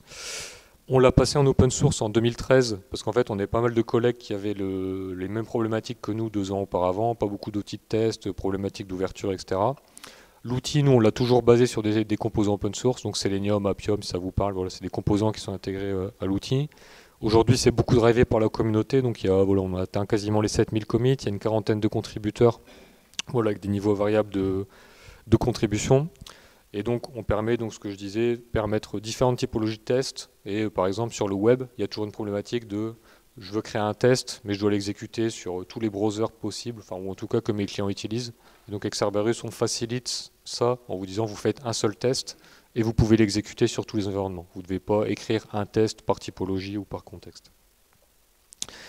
Et on a travaillé là depuis 2-3 ans, je pense qu'on a vraiment fait le shift sur la droite. Donc initialement, Cerberus c'était un framework d'automatisation de tests, donc dans le sens, on fournit une structure de test réplicable pour les équipes, on facilite l'exécution et on a quelques briques de reporting intégrées. On a travaillé pour vraiment aller sur une dynamique de plateforme, donc aussi pas poussé par l'intégration et l'open source, donc on a adressé l'aspect modularité des composants, l'ouverture par des API et du domain driven design, etc. On a une scalabilité possible, donc voilà, aujourd'hui on exécute chez certains clients 7000, 8000 tests en 50 minutes de non-régression, donc voilà, en sachant qu'il y a beaucoup d'entreprises qui exécutent 100 tests en 2 heures ou 4 heures, et c'est souvent une problématique pour les équipes, parce que personne ne veut attendre 4 heures pour savoir s'ils veulent livrer. Donc du coup, la plateforme intègre cette notion de scalabilité pour exécuter rapidement des tests. Et voilà, data-driven, parce qu'on collecte beaucoup de données pour pouvoir prendre des meilleures décisions, et aussi la partie sécurisation dans les environnements distribués. Donc je ne vais pas m'amuser à décrire tout l'environnement d'intégration qu'on a. En fait, le message, c'est qu'on a vachement travaillé l'intégration, en particulier avec les outils open source, pour que le test s'intègre dans les chaînes de livraison logicielle. Donc on n'est vraiment pas là pour fournir un outil pour les testeurs que personne ne regarde. C'est un outil pour l'ensemble de l'équipe de développement qui peut intégrer ces tests dans les pipelines de CI/CD. Voilà, on voyait dans le talk d'avant GitHub Action, etc. Vous pouvez intégrer Cerberus nativement dans ces plateformes-là pour faire des tests automatisés dans l'ensemble de la chaîne. Si vos tests sont KO ou si vous avez la moindre erreur, vous pouvez même bloquer le développeur pour pas qu'il livre en production. Et donc là, on est vraiment dans l'injection de la qualité des tests en continu dans la plateforme. Voilà. Et après, on peut ouvrir des tickets dans Jira, mettre de notifications dans Slack, dans Teams. Voilà. C'est vachement intégré dans l'écosystème pour faciliter la collaboration entre les équipes. Donc aujourd'hui, ce qu'on permet de faire, c'est à différents acteurs de la chaîne logicielle de collaborer sur des cycles d'itération rapides. Parce qu'en fait, si on veut pouvoir livrer des incréments de logiciels rapides, il faut que les acteurs de la chaîne logicielle collaborent rapidement. Et donc c'est ce que nous on supporte et on permet de faire avec la partie donc Cerberus Testing. Donc aujourd'hui, il y a des clients et des utilisateurs qui utilisent vraiment Les business product owners définissent les exigences dans l'outil. Elles sont rapidement implémentées par des profils de QA automation qui sont spécialisés dans l'implémentation de tests. Et après, il y a des profils qui sont plutôt utilisateurs de la solution pour donner des go-no-go de livraison par la suite. En cas d'usage, par exemple, donc le produit a été créé à l'heure d'août, il a été déployé largement. Donc aujourd'hui, on est d'ailleurs à plus de 7000 tests. Mais par exemple, on livre tous les jours en production sur un site de e-commerce et l'application avec 7000 tests automatisés. En sachant qu'il y a beaucoup d'acteurs qui livrent toutes les 2 semaines, toutes les 3 semaines, toutes les 4 semaines. Donc là, on livre tous les jours des tests. Par les tests continus, c'est vraiment ce qui nous donne la garantie ou non la confiance de livrer en production des changements d'utilisateurs. Et après, donc Cerberus, c'est une boîte à outils assez large. Donc on peut aussi utiliser Cerberus, je parlais de ShiftRight en production, etc. Vous pouvez utiliser Cerberus, par exemple, pour faire des vérifications sur ce qui se passe derrière votre application. Par exemple, une application, aujourd'hui, elle fait beaucoup d'appels à des services tiers, pour l'analytics, pour la personnalisation, etc. Sauf que c'est hyper difficile normalement de vérifier ce qui se passe. Est-ce que les appels d'API se passent bien? Est-ce que mes cas d'usage sont remplis? Donc là, Cerberus vous permet par exemple de voir ce qui se passe derrière le rideau, on va dire. Et vous pouvez aussi par exemple faire des tests non fonctionnels. Donc si j'enlève le charabia de non fonctionnel, c'est par exemple tester le temps de réponse d'une application. Voilà. Aujourd'hui, par exemple, si votre application elle est plus lente à répondre qu'avant, Google vous descend dans le ranking. Donc ça veut dire directement une baisse de trafic et donc de chiffre d'affaires. Et donc avec Cerberus, vous pouvez par exemple mettre des tests sur votre parcours utilisateur dans un environnement de test ou production en disant si je détecte un délai ou un gap significatif de temps de réponse, je bloque ou je fais une alerte de niveau 1 pour le monitoring pour que ce soit corrigé. Donc vous pouvez vraiment automatiser et capitaliser sur vos exigences. Donc open source donc depuis 2013. Donc on travaille pas mal la communauté avec Slack, donc il y a en français et en anglais. On a un groupe de meet-up, on fait des meet-up récurrents. Si vous voulez joindre, vous n'avez qu'à chercher Cerberus, Testing Meetup, etc. Et donc il y a là effectivement la communauté open source avec les contributeurs qu'on anime aujourd'hui. Donc ça voilà, c'est des communautés et références. Donc en sachant que dans cette liste-là, donc on a des utilisateurs qui ont le produit installé chez eux. Voilà, le produit est 100% open source. Vous pouvez le prendre, l'installer chez vous, etc. et ça va marcher. Vous avez accès à toutes les mises à jour. Il n'y a pas de lock-in à ce niveau-là. On fournit aussi un plan SaaS qui est l'option que certaines entreprises prennent pour ne pas s'embêter avec le setup, la maintenance, les robots de test, etc. Et donc vous voyez qu'historiquement, on était beaucoup plus, on va dire, sur des... Alors ce n'est pas des jumeaux, mais des frères et cousins de la Redoute. C'est toutes les entreprises du retail en termes de réseau. Ça a commencé un peu à s'étendre sur d'autres entreprises. Donc on a des ESN qui travaillent avec nous pour former des consultants à l'outil. Et on travaille aussi avec d'autres clients, par exemple sur TF1, sur certains cas d'usage.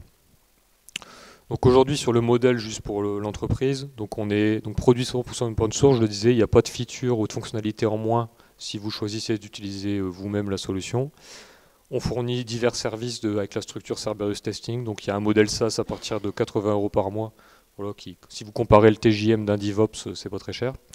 On fait de la formation et du support et aussi de l'expertise voilà, autour de la solution. En termes de roadmap, aujourd'hui, ce qu'on travaille principalement, c'est l'expérience utilisateur pour avoir une interface plus fluide et faciliter l'onboarding et avoir plus d'utilisateurs sur la solution. Aujourd'hui, on a vraiment des améliorations sur des parcours clients-clés, donc c'est ce qu'on travaille. On ajoute des briques d'intelligence, on a travaillé avec Linria pour ajouter par exemple des fonctionnalités de self-healing. Donc par exemple quand vous faites des tests web ou mobile, surtout de l'interface utilisateur, il y a souvent les problématiques, surtout avec React et les dernières technologies, c'est que alors j'ai en anglais les locators, donc je ne sais même pas en français, localisateurs, enfin bref, ça change souvent.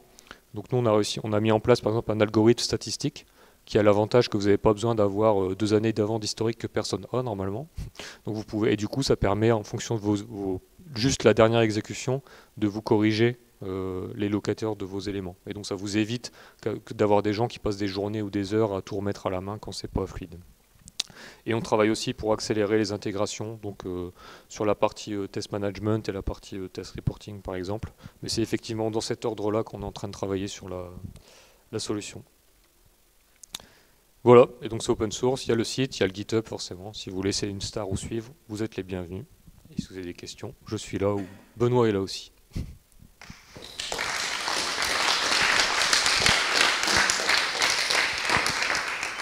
On attend pour plein de questions là. Alors c'est parti, j'arrive.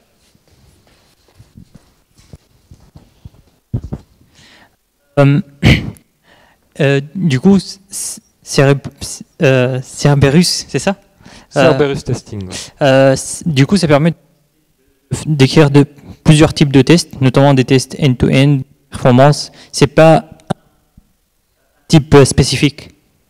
Alors, il y a quand même un focus. On ne va pas faire les choses très spécifiques, verticales. Donc, par exemple, vous parliez de tests de performance. Vous pouvez faire des tests de performance, par exemple de stress testing avec Cerberus. Si vous dites je veux exécuter 1000 tests en continu et vérifier que ça marche, vous pouvez le faire. Par contre, si vous voulez faire ce que des outils de performance comme Neoload, etc. vous disent je veux lancer 1 million de tests de partout dans le monde en même temps qui simulent de la réelle charge, ça on ne va pas le faire. C'est vraiment là du spécialisé load testing. Donc voilà, pareil, si vous voulez faire des tests par exemple de sécurité, voilà, on ne va pas être au niveau de sneak par exemple, on ne va pas faire d'analyse statique de code par exemple sur la partie sécurité, où on ne va pas injecter par exemple des fautes de sécurité dans le code et voir si ça marche. Donc, voilà.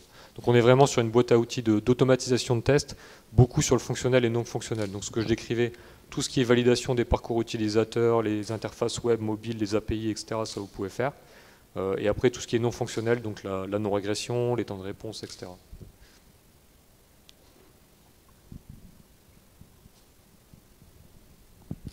Du coup, moi je pose une question. Et c'est intégré avec Test Container? Alors non, mais ce serait pour faire Test Container. C'est un peu comme pour le coup d'appeler des tierces, quoi. Si je dois monter une base de données pour faire mes tests, tu vois.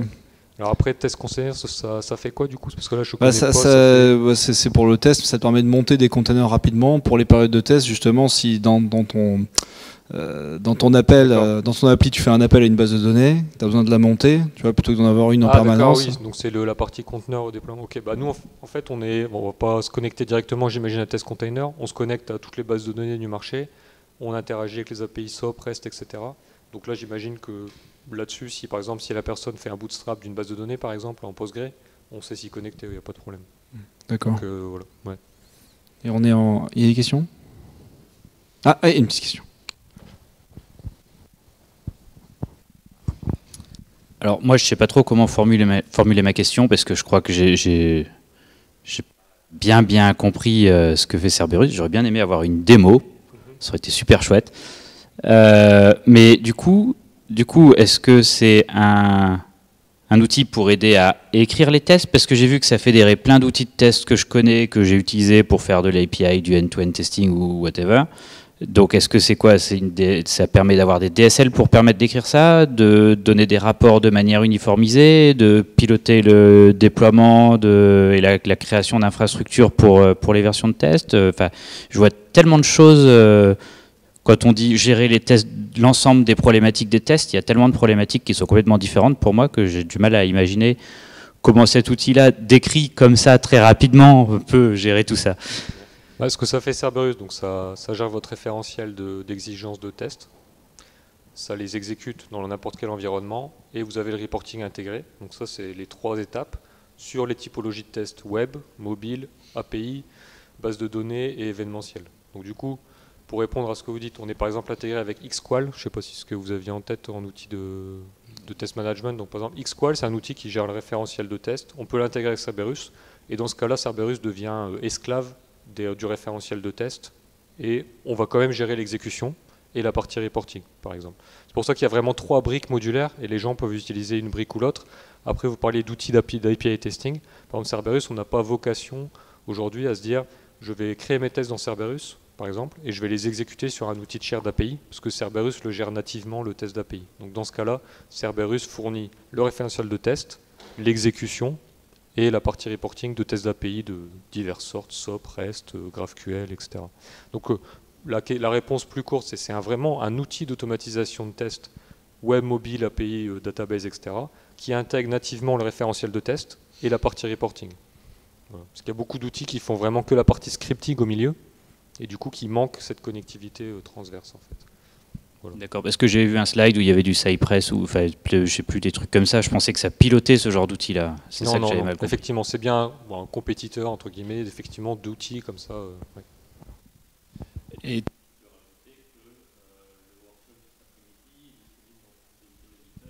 oui. Ouais. Ouais. Par exemple, ce qu'on a fait cet après-midi, ça répondra aussi à la question est-ce qu'on pilote les tests ou pas. Ce qu'on a fait, c'est on a mis en place une pipeline d'intégration continue avec donc GitHub et GitHub Action. Donc GitHub avec le code, GitHub Action déploie l'application. Et dans GitHub Action, il y a un connecteur natif avec Cerberus qui lui dit lance-moi les tests.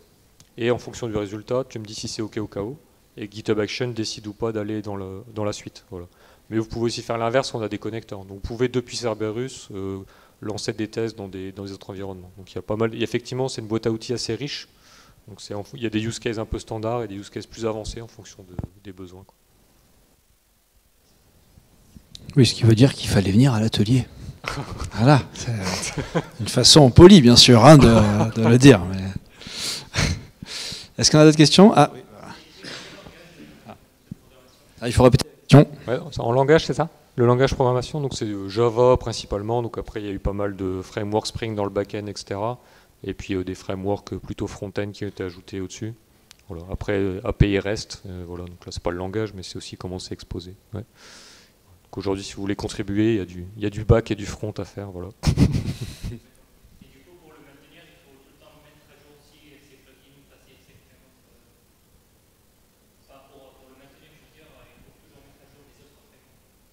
Les frameworks comme Selenium, etc., vous avez en tête, c'est ça? Oui, bah effectivement, il y a un besoin de mettre à jour. Après, ces partenaires-là font pas des releases tous les mois, etc. Ils ont quand même des cycles assez, voilà, tous les quarters, etc., avec des stables. Ils maintiennent la rétrocompatibilité avec les anciennes versions pendant un moment. Donc oui, il faut faire les mises à jour. Mais c'est aussi l'avantage qu'on est basé sur d'autres composants open source, c'est que si vous arrivez dans Cerberus et que vous êtes automaticien testeur, vous n'êtes pas perdu. Parce que du coup, tout ce qui est librairie d'action et de contrôle, c'est les standards du marché qui sont utilisés worldwide par des millions de personnes. Donc on n'a pas à réinventer la roue là-dessus, effectivement. Dette technologique, hein, il a bien répondu. Bah, je pense qu'on peut encore remercier Antoine. Et je propose qu'en mise pour le cocktail, data, tour d'expérience, d'Amadeus.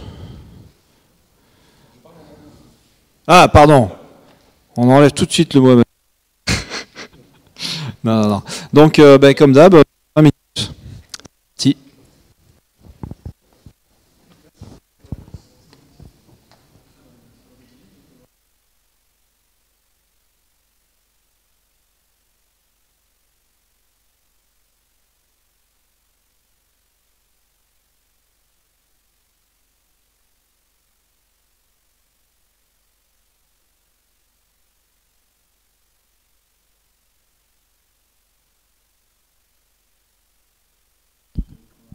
Le micro marche là, le micro marche mieux. Donc voilà. Et c'est marrant parce que personne réagissait en fait. Hein. Donc Amadeus, voilà, on est présent un peu dans le monde. Et juste, cette intro, c'est juste pour introduire le côté big data chez Amadeus. Donc c'est beaucoup de clients avec des données qui sont très différentes et une volumétrie qui est assez importante. Alors je vois 2 anciens collègues dans la salle. Vous avez le droit de me dire non Thierry, tu dis des bêtises. Vous avez le droit d'interrompre. Donc ça, c'est les infos, c'est des infos qui sont sur le site corporate d'Amadeus et je crois qu'ils datent de 2018 ou 2019.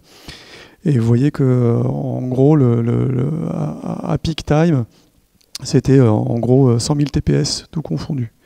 Donc c'est quand même important en termes de charge. En préparant ces slides, j'ai vu qu'en 2014, j'ai un ancien collègue qui s'appelait Jérémy Meyer, qui parlait déjà du big data chez Amadeus. Et attention, regardez bien, on parlait déjà en 2014 de huge amount of data, des databases de plus de 10 terabytes, rendez-vous compte. Bon, ça c'était pour la petite anecdote. Si on rentre maintenant dans le vif du sujet, le big data, pour ceux qui ne sont pas vraiment familiers avec ça, ça regroupe plusieurs problématiques. La première, c'est la vélocité des données. Alors pour ça, on a Kafka qui nous sert beaucoup, et on a MapRFS. MapRFS, j'y reviendrai tout à l'heure, c'est le file system du vendeur Hadoop qu'on a utilisé. Pour le big data, on a aussi une problématique sur la variété des données. Alors variété, c'est à la fois la variété sur le contenu des données et à la fois sur le format. On va avoir des messages qui vont être en JSON, des messages qui vont être en Edifact, ça va être du CSV, ça va être du un peu n'importe quoi, et il faut travailler avec tout ça. On a aussi une variété sur les sources, les origines des données, et sur la manière de les stocker. Et enfin, L'autre point du big data, c'est les volumétries. Donc les volumétries, l'écosystème Hadoop chez Amadeus, ça se chiffre en pétaoctets ou pétabytes. Et les dernières stats que j'ai eues, moi, c'était qu'on était à peu près à 400 machines, en gros 12 000 cœurs, 25 pétabytes et 100 téradrats de RAM pour exploiter tout ça. Le principe de base de Hadoop, quand même, au départ, c'était du commodity hardware. Et le commodity hardware chez Amadeus, c'est des serveurs avec 58 cœurs ou 56 cœurs, je ne sais plus. Donc on est un peu loin du principe de base, mais ça marchait plutôt bien. Donc ça, ce petit monde Hadoop, ça marchait pas mal. Et puis, un jour, on se rend compte que, oh tiens, il y a une fusion entre Cloudera et Hortonworks. Pourquoi c'est important? Parce qu'il y avait 3 distributeurs principaux de l'écosystème open source Hadoop. C'était Cloudera, Hortonworks et Mapr. Bon, il se trouve que nous, on avait pris le 3e, Mapr. Mapr a été choisi chez nous pour plusieurs raisons, qui sont là à l'écran. D'abord, pour le file system qui était vraiment, et d'ailleurs qui est toujours à très haute performance, puisque Mapr avait décidé de créer un file system, de remplacer le file system de Hadoop, donc l'accès vraiment aux fichiers, qui était dans la stack Hadoop sous forme de code Java, et eux, ils ont fait du code C++ qui allait vraiment, mais de façon fondamentalement plus rapide. Et qui permettait aussi, avant que ça arrive dans l'écosystème open source, de faire des mount NFS directement vers le stockage Hadoop. Le distributeur aussi Mapr avait une grande force parce que c'était très orienté production, ça permettait de faire du multi-tenant et c'était aussi très orienté sur la sécurité avec l'authentication Kerberos, ce que les autres vendeurs ni l'open source n'offraient. Et chez nous, en gros, ça se matérialisait l'utilisation d'Hadoop par des workflows Oozie. Alors Oozie, c'est le scheduler natif de Hadoop, par des Job Spark. On a aussi, j'ai vu aussi au départ un peu de Pig. Je ne sais pas si quelqu'un connaît encore le Pig. Mais principalement, c'était Oozie Spark et ensuite du requêtage éventuellement sur Hive ou dans certains use cases sur du Impala. Et pour faire tourner tout ça, on a eu chez Amadeus, on a toujours un réseau dédié, puisque historiquement Amadeus était quand même plus orienté sur des transactions, donc vraiment des temps de réponse très rapides, mais pas forcément avec de gros débits. Et là, pour le Hadoop, c'était l'opposé, on voulait des très gros débits, mais avec des temps de réponse pas forcément énormes. Mon retour d'expérience là-dessus, alors c'est que d'abord, alors ça va peut-être faire sourire ces 2 anciens collègues, c'est que les migrations d'une version à une autre n'étaient pas forcément aussi transparentes que ce qu'on avait espéré au départ. Pour plusieurs raisons. Je pense qu'il y a une des raisons, c'est qu'on avait du hardware qui était monstrueux, et donc quand on éteint un serveur qui est monstrueux, ça a un impact plus important que quand on débranche juste un blade. On a eu aussi parfois des difficultés avec les patchs qui étaient fournis, quand il y a des patchs de sécurité ou autres, et les libs, l'organisation des libs. Ça, je pense que c'est parce que Mapr était une entreprise assez jeune quand on a commencé avec eux, et bon, c'était normal, et tout ça s'est amélioré très rapidement. Et par contre, le truc qui était super important, c'est qu'on s'est rendu compte qu'on dépensait beaucoup de ressources CPU et mémoire pour du workload qui était complètement inutile. Ça s'explique parce qu'on utilisait Oozie. On utilisait beaucoup Oozie. Et à l'époque, Oozie, pour démarrer n'importe quoi, avait besoin de demander à Yarn de lui donner un container et de démarrer une JVM dans ce container. Donc la moindre action Oozie, en fait, causait une charge de travail qui était importante. Et parfois, on avait des cas de figure où l'application Spark, n'était même pas démarrée parce que Oozie détectait qu'il n'y avait pas besoin de démarrer. Mais Oozie, lui, avait besoin de démarrer. Donc on payait quand même le ticket d'entrée de la JVM dans Yarn. Et ça causait une dépense de ressources assez importante. Et puis là, qu'est-ce qui se passe? Je vous laisse lire le slide. La nouvelle tombe, Mapr a des problèmes financiers. Et voilà. Donc ça s'est bien terminé pour tout le monde. Mapr a été racheté. Mais on a eu des sueurs froides. Un petit moment. Entre-temps, en fait, avant que cette nouvelle-là tombe, on a en interne des gens qui commencent à dire est-ce que la manière dont on fait du big data et optimale pour ce qu'on fait concrètement. Et donc là, l'idée vient de dire, et si on arrivait à faire mieux qu'avec Hadoop pour nos use cases. Et pour faire ça, ce qu'on se dit, c'est qu'on va remplacer Yarn par Kubernetes, parce que vous vous souvenez, au slide d'avant, je disais que le use case principal, c'était du Spark, et Spark n'a pas forcément besoin de Yarn pour s'exécuter. Spark sait s'exécuter dans Kubernetes. Oozie peut être remplacé par Airflow. Airflow, c'est un autre scheduler. Alors, il ne fait pas tout à fait les mêmes choses. Il a des avantages, notamment de ne pas dépendre de Yarn pour s'exécuter, entre autres, et d'être beaucoup plus léger. Par ailleurs, quand Oozie a tous ses workflows qui sont codés en XML, on voit déjà un peu une contradiction. Airflow, lui, ses workflows, ses graphes d'exécution sont codés en Python. Donc, on peut faire des choses qui sont beaucoup plus performantes. Et enfin, l'idée aussi, c'est de dire, est-ce qu'on a vraiment besoin de HDFS ou est-ce que S3 pourrait pas être suffisant ou pourrait pas remplir nos besoins. S3, c'est pas un file system, par contre. Ce que ça nous apporte, ce décalage de Hadoop, Yarn, Oozie vers une solution Spark sur Kubernetes avec Airflow, c'est qu'on peut avoir une version de Spark très rapidement, puisque finalement, on a besoin que de fournir une image Docker avec la nouvelle version, et rouler jeunesse, c'est parti. Ça devient aussi hyper flexible, parce qu'on peut dire que notre application Spark qui va s'exécuter a besoin que de 500 millicores pour tourner. C'est possible. Alors que dans Yarn, on n'a pas ce niveau de granularité à la fois sur les ressources CPU et à la fois sur les ressources mémoire.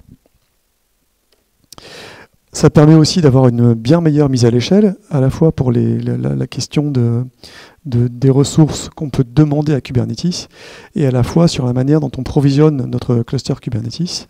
Et enfin, on n'a pas tout le coût qu'on avait avec Oozie quand on utilise Airflow, parce que Airflow, lui aussi, va pouvoir s'exécuter, non plus en demandant à Yarn de lui donner une JVM et de l'espace, mais en disant à Kubernetes, salut, tu me donnes de la place pour un container, s'il te plaît, j'ai besoin que de 200 millicores et de 64 MB.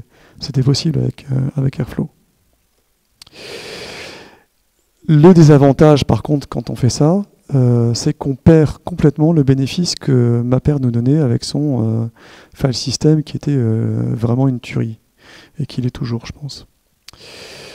Et donc ça, on commence à développer notre plateforme qui est l'évolution sur cloud privé.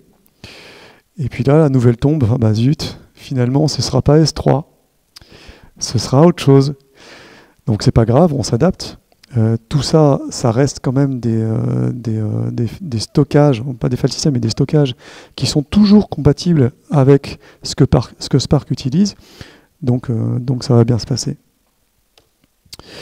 Et donc, on passe de la solution cloud privée sur Kubernetes, alors c'est OpenShift, à la version cloud public, où on remplace, on n'est plus sur HDFS et on n'est plus sur S3, mais on passe sur du Azure Storage. Et Databricks vient pour remplacer en fait le framework d'exécution des Jobs Spark. Et puis en plus, ce partenariat avec Azure va nous apporter aussi tout ce que l'écosystème d'Azure apporte. Et il y a plein de choses très très bien qui arrivent avec ça. Voilà, donc ça c'était la première partie, feedback un peu sur comment s'est passée l'évolution progressive de la mise en place de Hadoop au sens industriel, parce qu'avant que ces pétabytes soient stockés, on avait déjà des collègues qui travaillaient sur du Hadoop. Mais c'est vraiment l'évolution de Hadoop, Mapper, ensuite cloud privé, ensuite cloud public. Et là, se pose la question de, ok, c'est très bien tout ça, mais j'ai une application qui tourne sur Hadoop, comment je fais pour la monitorer? Comment je fais pour vérifier qu'elle tourne, qu'elle va bien, qu'elle va pas bien? Et le problème auquel on est confronté, c'est que on a notre vendeur Hadoop, donc à l'époque qui est Mapper, et puis on a les frameworks de monitoring d'Amadeus. Alors, côté Mapper, la solution qui nous est vendue arrive avec des technos de monitoring qui sont très bien, mais par contre, ça va accrocher un peu, parce que c'est pas du tout ce qu'on utilise pour le reste de l'entreprise. Donc il faut quand même arriver à faire cohabiter les deux et pas diverger complètement. Et on se rend compte assez rapidement aussi que si on veut, finalement, on se dit pourquoi pas utiliser cette solution Big Data pour les monitoring, puis on se rend compte qu'en fait, non, ça va pas être possible, parce que si on veut l'utiliser, il faut acheter les composants qui vont avec. Et ça, on n'avait pas tellement envie de partir là-dedans. Et ensuite, l'autre problématique qu'on avait, c'est que cette solution de monitoring, à l'époque où on l'étudie, elle n'est pas encore partitionnable en plusieurs clients. À savoir, on a plein de départements qui vont utiliser l'écosystème Hadoop. On a vraiment envie de les isoler les uns les autres et qu'il n'y ait pas de recouvrement des uns sur les autres. Et puis, de l'autre côté, on a la stack de monitoring qui est en cours d'utilisation, qui vient de naître, celle-là chez Amadeus, qui s'appuie sur Prometheus. Donc Prometheus qui est un time series database. Et elle, par contre, qui est construite pour monitorer des services. Donc qui va pouler régulièrement des métriques, mais sur un service qui est up and running. Et c'est là le petit truc qui est en bleu en bas, qui aurait dû s'afficher maintenant. On est à l'opposé complet avec ce qu'on fait dans la stack Hadoop. Parce que dans l'écosystème Hadoop, nos applications vont démarrer n'importe où et n'importe quand dans le cluster. Donc ça ne colle pas du tout avec ce que Prometheus est capable de faire. Et en plus, à l'époque où on met ça en place, on n'a pas encore de solution pour envoyer des métriques à Prometheus. Donc en gros, c'est un peu comme si on avait d'un côté, on avait des petites formes d'enfants avec des triangles, et puis que d'un autre côté, on a des ronds, et ok, ça fait plein de choses très sympas d'un côté et de l'autre, mais ça colle pas, quoi. Et donc la question qu'on se pose dans l'équipe, c'est ok, il faut bien qu'on monitore, comment est-ce qu'on va faire? Et donc ce qu'on veut faire, en fait, c'est la petite boîte qui est au milieu, là. On a du Oozie, du Spark, on a du Prometheus. Mais ce qu'on veut faire au final, c'est surveiller on aime bien les acronymes, des KPI, pour monitorer aussi nos Service Level Agreements, c'est-à-dire monitorer que, par exemple, ce qu'on s'est engagé à fournir à un client externe est exécuté dans les temps. Que nos workflows Oozie vont bien s'exécuter dans les temps et vont terminer en succès. Que ces workflows aussi, qui eux aussi ont des contraintes qu'on peut ajouter quand on les code, vont être respectés. Que nos applications Spark vont s'exécuter correctement dans les temps, avec peut-être des monitorings sur la quantité de mémoire qui va être utilisée ou sur le garbage collector. Et tout ça, ça colle pas, parce que d'un côté comme de l'autre, on a des trucs qui font que ça colle pas, quoi. Et en plus, tout ce qu'on veut faire, tout ça, ce qu'on nous dit en tâche de fond aussi, en fait, les gars, on veut pas de dégradation des performances, on veut pas d'impact. Donc il y a quand même un certain challenge, et on veut pas non plus dépenser de ressources pour ça, idéalement. Et on veut introduire zéro risque sur les services qui nous sont fournis, sur lesquels on a du support, tant qu'on ne les modifie pas. Et c'est là que, alors c'est pas fait exprès, c'est promis, cela je l'avais fait avant de savoir quel était le sujet de ce soir, que je peux dire que l'open source c'est un ami pour la vie. Parce que quand on commence à chercher, on se rend compte rapidement que chez Oozie, en fait, sur la stack technique, on a des listeners qu'on peut implémenter et qui vont nous permettre de capturer à la volée dans le web service de Oozie les events qui passent. Donc on peut dire, par conf, on peut dire, au fait, moi j'ai une classe, s'il te plaît, je voudrais que tu me notifies systématiquement quand il y a un nouvel event. Puis on se rend compte que c'est pareil chez Spark. Donc ça c'est génial, parce qu'on va pouvoir, on commence à se rendre compte qu'on va pouvoir assez facilement faire du code pour enrichir les frameworks qui sont fournis. Toute la doc est là, parfois il y a même des exemples, donc c'est génial. Et en fait, ce qu'on va finir par proposer, c'est de faire des event listeners pour Oozie et pour Spark, qui sont ajoutés en ClassPass, qui sont configurés, qu'on veut implémenter avec un impact minimum sur les performances et sur la charge. On veut que ce soit asynchrone, et on se dit que le concept de base, c'est au pire, on perd un métrique, on perd une série de métriques, on perd 5 minutes de métriques, mais on veut avoir zéro impact. Et avec tout ça, avec ces listeners, on va pouvoir arriver à délivrer quelque chose qui fait ça. Et pour Spark, c'est pareil, on a des API pour le dev qui vont permettre en plus à nos développeurs d'envoyer leurs propres métriques à Prometheus. Donc de ne pas se contenter juste de ce que le framework Spark fournit, mais en plus d'avoir des custom métriques. Et tout ça, c'est avec un peu de conf. Et tout ça va pousser les informations, donc les métriques en gros, à un service REST qui va recevoir les events OOSI natifs. Donc vraiment, on prend les classes d'events, on les caste en JSON et on les envoie. Va recevoir les events de Spark tout pareil, et va recevoir les custom métriques. Et puis on va coder aussi le petit point du bas, qui est le point d'entrée pour Prometheus, pour que Prometheus puisse aller scraper tous les métriques dont il a besoin. Tout ça, c'est déployé dans Kubernetes, donc on est encore dans l'open source. Kubernetes est franchement génial pour ça. Et puis, ce qu'on constate, en fait, on fait comme un peu des tests de montée en charge de nos listeners. On se rend compte que ça a vraiment zéro impact sur le service OOSI. Donc, on est assez content. Et puis, on code pour notre stack Spark.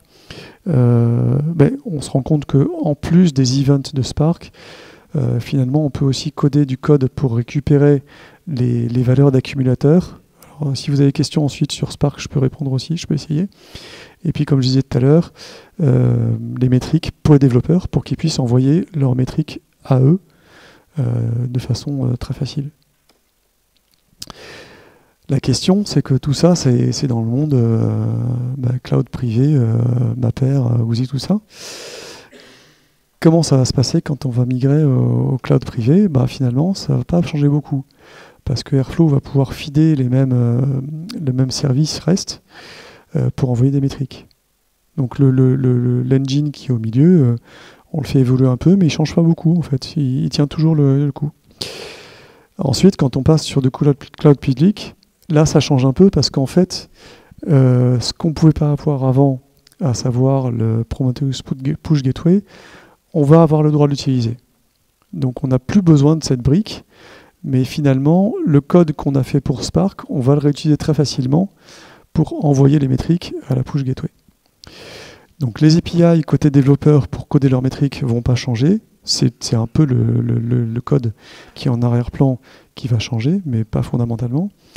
Et en plus, on va, alors là pour le coup, pour ce qui est des accumulateurs Spark, en fait Spark 3 arrive avec ses propres améliorations. Et ça va marcher très très bien tout ça un jour. Là, on est en plein dedans en ce moment. Je ne sais pas où j'en suis d'un point de vue timing. 20 minutes 30, je vois. Cédric, je suis bon? Ok. Super timing. Mes conclusions sur tout ça, alors c'est des conclusions personnelles, hein, j'ai pas eu le stamp Amadeus pour dire ça. Il y a plusieurs choses. D'abord, travailler en équipe, c'est bien. Particulièrement, là, moi je l'ai expérimenté en sortant du confinement. Se retrouver en équipe autour d'un tableau blanc, ça fait un foisonnement intellectuel qui est vraiment, je pense, essentiel pour les développeurs et je pense pour l'entreprise. Je suis aussi super content qu'on ait, avec les gens qui ont travaillé là-dessus, qu'on ait pensé un peu plus loin que le besoin immédiat et que le management nous ait dit OK pour aller creuser un peu plus et aller un peu plus loin que ce qu'on avait demandé de faire à la base. Le principal, je pense, c'est l'open source. Vraiment, il n'y a pas photo. Si on n'avait pas eu de l'open source, on n'aurait pas pu faire tout ça. Je ne sais pas comment on aurait fait, mais ça n'aurait pas marché, quoi. On aurait dû acheter peut-être à un autre vendeur des solutions qu'il aurait peut-être mis des mois à livrer. Et là, ça a été assez rapide. Tout à l'heure, on a vu David qui nous parlait du KISS. On est dans l'informatique, on n'est pas des fans des bisous. Hein, pour ceux qui ne comprennent pas le KISS, qui nous regardent, c'est Keep It Simple. Je m'arrête là. L'inconvénient dans ce qu'on a mis en place, c'est que c'était très facile d'envoyer des métriques, et c'était du coup un peu trop facile d'envoyer des métriques. Et du coup, on s'est retrouvé au départ avec des collègues qui n'avaient pas forcément lu les recommandations et qui envoyaient des métriques qui ne respectaient pas du tout la philosophie des time series, à savoir un métrique et des tags. Donc on s'est retrouvé parfois avec des métriques où les développeurs ajoutaient un ID incrémental dans le nom du métrique. Donc c'est des coups à tuer la time series. Et ça m'amène à la ligne en dessous qui est gérer l'utilisation imprévue. Et ben, grâce à ce qu'on a fait, en fait, on a pu facilement gérer ces cas de figure. Et enfin, pour ceux qui sont en position de gérer des budgets des développeurs, c'est sûr que ce qu'on a fait, c'était, je pense, une petite décision d'investissement sur l'avenir. Et à terme, je pense que ça a payé. Voilà. Donc l'open source est mon ami. Je pense que je suis bon pour le timing. Merci. Alors ne partez pas tout de suite parce qu'après il y a plein de pizzas qui nous attendent. Alors ceux qui sont en remote, la prochaine fois venez parce qu'il y a un buffet mais monstrueux dehors. Ils vont faire comme tu, ils vont aller dans leur frigo. Ouais. Alors merci beaucoup. On peut passer aux questions maintenant. Avant. Quand même, voilà, on a déjà 2 là. Est-ce qu'une solution, ça aurait pu être de racheter Mapper, qui représentait 120, 130 personnes, donc par rapport aux équipes IT d'Amadeus? Est-ce que la question s'est posée ou est-ce que ça aurait pu être envisageable? Alors d'un point de vue strictement monétaire, je ne sais pas. Peut-être, honnêtement, je ne sais pas. Mais est-ce que c'est le cœur de métier de l'entreprise? Finalement, et est-ce que de toute façon, imaginons qu'on rachète l'entreprise, est-ce que les cerveaux vont rester? Alors, je faisais l'analogie avec des questions qu'on s'est posées aussi, je viens de Grand Groupe, avant de faire ce que je fais maintenant. Donc c'est vrai que souvent on se dit, c'est pas mon métier, mais pour la survie de ma prod, je suis finalement obligé de le faire. C'était pas à contre-cœur, mais voilà, c'était ça la question. Bon, là, il se trouve qu'on n'était pas non plus, c'est pas une question de survie de l'entreprise, il y avait des solutions de contournement du problème. Et puis je pense que le point critique, c'est ok, on rachète la boîte, mais est-ce que les gens vont rester? Et je veux dire, si tous les développeurs se disent oula, je suis racheté par une boîte qui fait du voyage, ça m'intéresse pas, je m'en vais. Parce que les fondateurs de Mapper, c'est des gens qui venaient de chez Google et autres. Enfin, voilà, donc je pense que les deux entreprises n'étaient pas forcément compatibles. Mais pourquoi pas? Une autre question? Ouais, l'exporteur, enfin l'outil que vous avez écrit qui exporte des métriques à partir de OSI et de Spark, donc un exporteur Hadoop ou un truc dans le genre. Est-ce que la question s'est posée de l'open sourcer? Est-ce que vous l'avez open sourcé? Non. Non. Alors moi j'ai une expérience personnelle avec l'open source. On a proposé un projet en open source avant de savoir que Azure serait notre partenaire pour le cloud. Et ce qui fait que je dirais heureusement qu'on n'a pas open sourcé ce truc parce que en fait c'est une solution qu'on va plus utiliser, sur laquelle il n'y aura plus personne qui va travailler. Et puis c'était bon voilà. Et ce qu'on a fait c'est pas rocket science, hein, c'est juste un thread qui tourne en arrière-plan, qui empile les métriques et qui va déqueuer régulièrement, donc qui toutes les minutes, toutes les 5 minutes, c'est configurable, va en fait envoyer un gros paquet au service REST. Énormément d'outils qui sont pas rocket science, mais que ça me sauve quand même un paquet de temps de dev de les utiliser quand je les trouve. Complètement, oui. Alors, est-ce qu'il y a d'autres questions? Donc en attendant, oui, open source ne veut pas dire haute qualité. On ne sait pas qui dans le monde peut être intéressé par ce que vous faites, donc n'hésitez pas à le mettre sur GitLab, GitHub. Bon, je pense que quand une entreprise met un produit en open source, il faut que ça donne aussi une bonne image d'entreprise. Donc si on met un truc en open source, que personne ne le maintient, personne gère la communauté et personne gère les pull requests, enfin, quel est le message qu'on passe, quoi? Il faut être clair, oui, c'est sûr. Si dans le repo on marque, on vous met à disposition le meilleur framework du monde qui sera maintenu 10 ans, là, c'est le message est pas bon. Mais si on met, en fait, c'est de l'open source, mais en fait, c'est de l'abandonware. Ouais. Mais ça peut, il y en a qui l'utilisent, mais mal. Alors voilà, on a une question de. C'est vrai qu'on va un peu faire le débat là-dessus. Sur l'open source, c'est vrai que moi, je vois que des avantages par rapport à ça, parce que quand on contribue, quand on récupère quelque chose qui est sur la communauté de l'open source, l'avantage, c'est qu'on récupère gratuitement les mises à jour. Ouais. Et c'est pas quelque chose qu'on se coltine à faire après en interne. Mais c'est du travail aussi. Donc moi je suis convaincu aussi que l'open source a du bon. Il faut pas que les gens qui nous regardent sur le stream partent. disant j'ai honte ou Oui. je vais pas le maintenir 10 ans. Mettez tout sur open source et attendez de vous faire taper dessus. Voilà, je pense que c'est la meilleure approche. C'est comme la communication, hein. Dans les grands groupes, vaut mieux communiquer jusqu'à ce que le département vous tape dessus plutôt que d'attendre d'avoir leur autorisation. J'espère qu'il n'y a personne sur le stream des départements de communication, mais Non, mais je vois qu'il y a plus de 500 personnes qui sont connectées là, Sandra. 5000. 5000. 501 maintenant. Merci d'être resté jusqu'au bout. S'il n'y a plus de questions, je remercie tout le monde. Alors encore une fois, merci Thierry, merci tous les intervenants.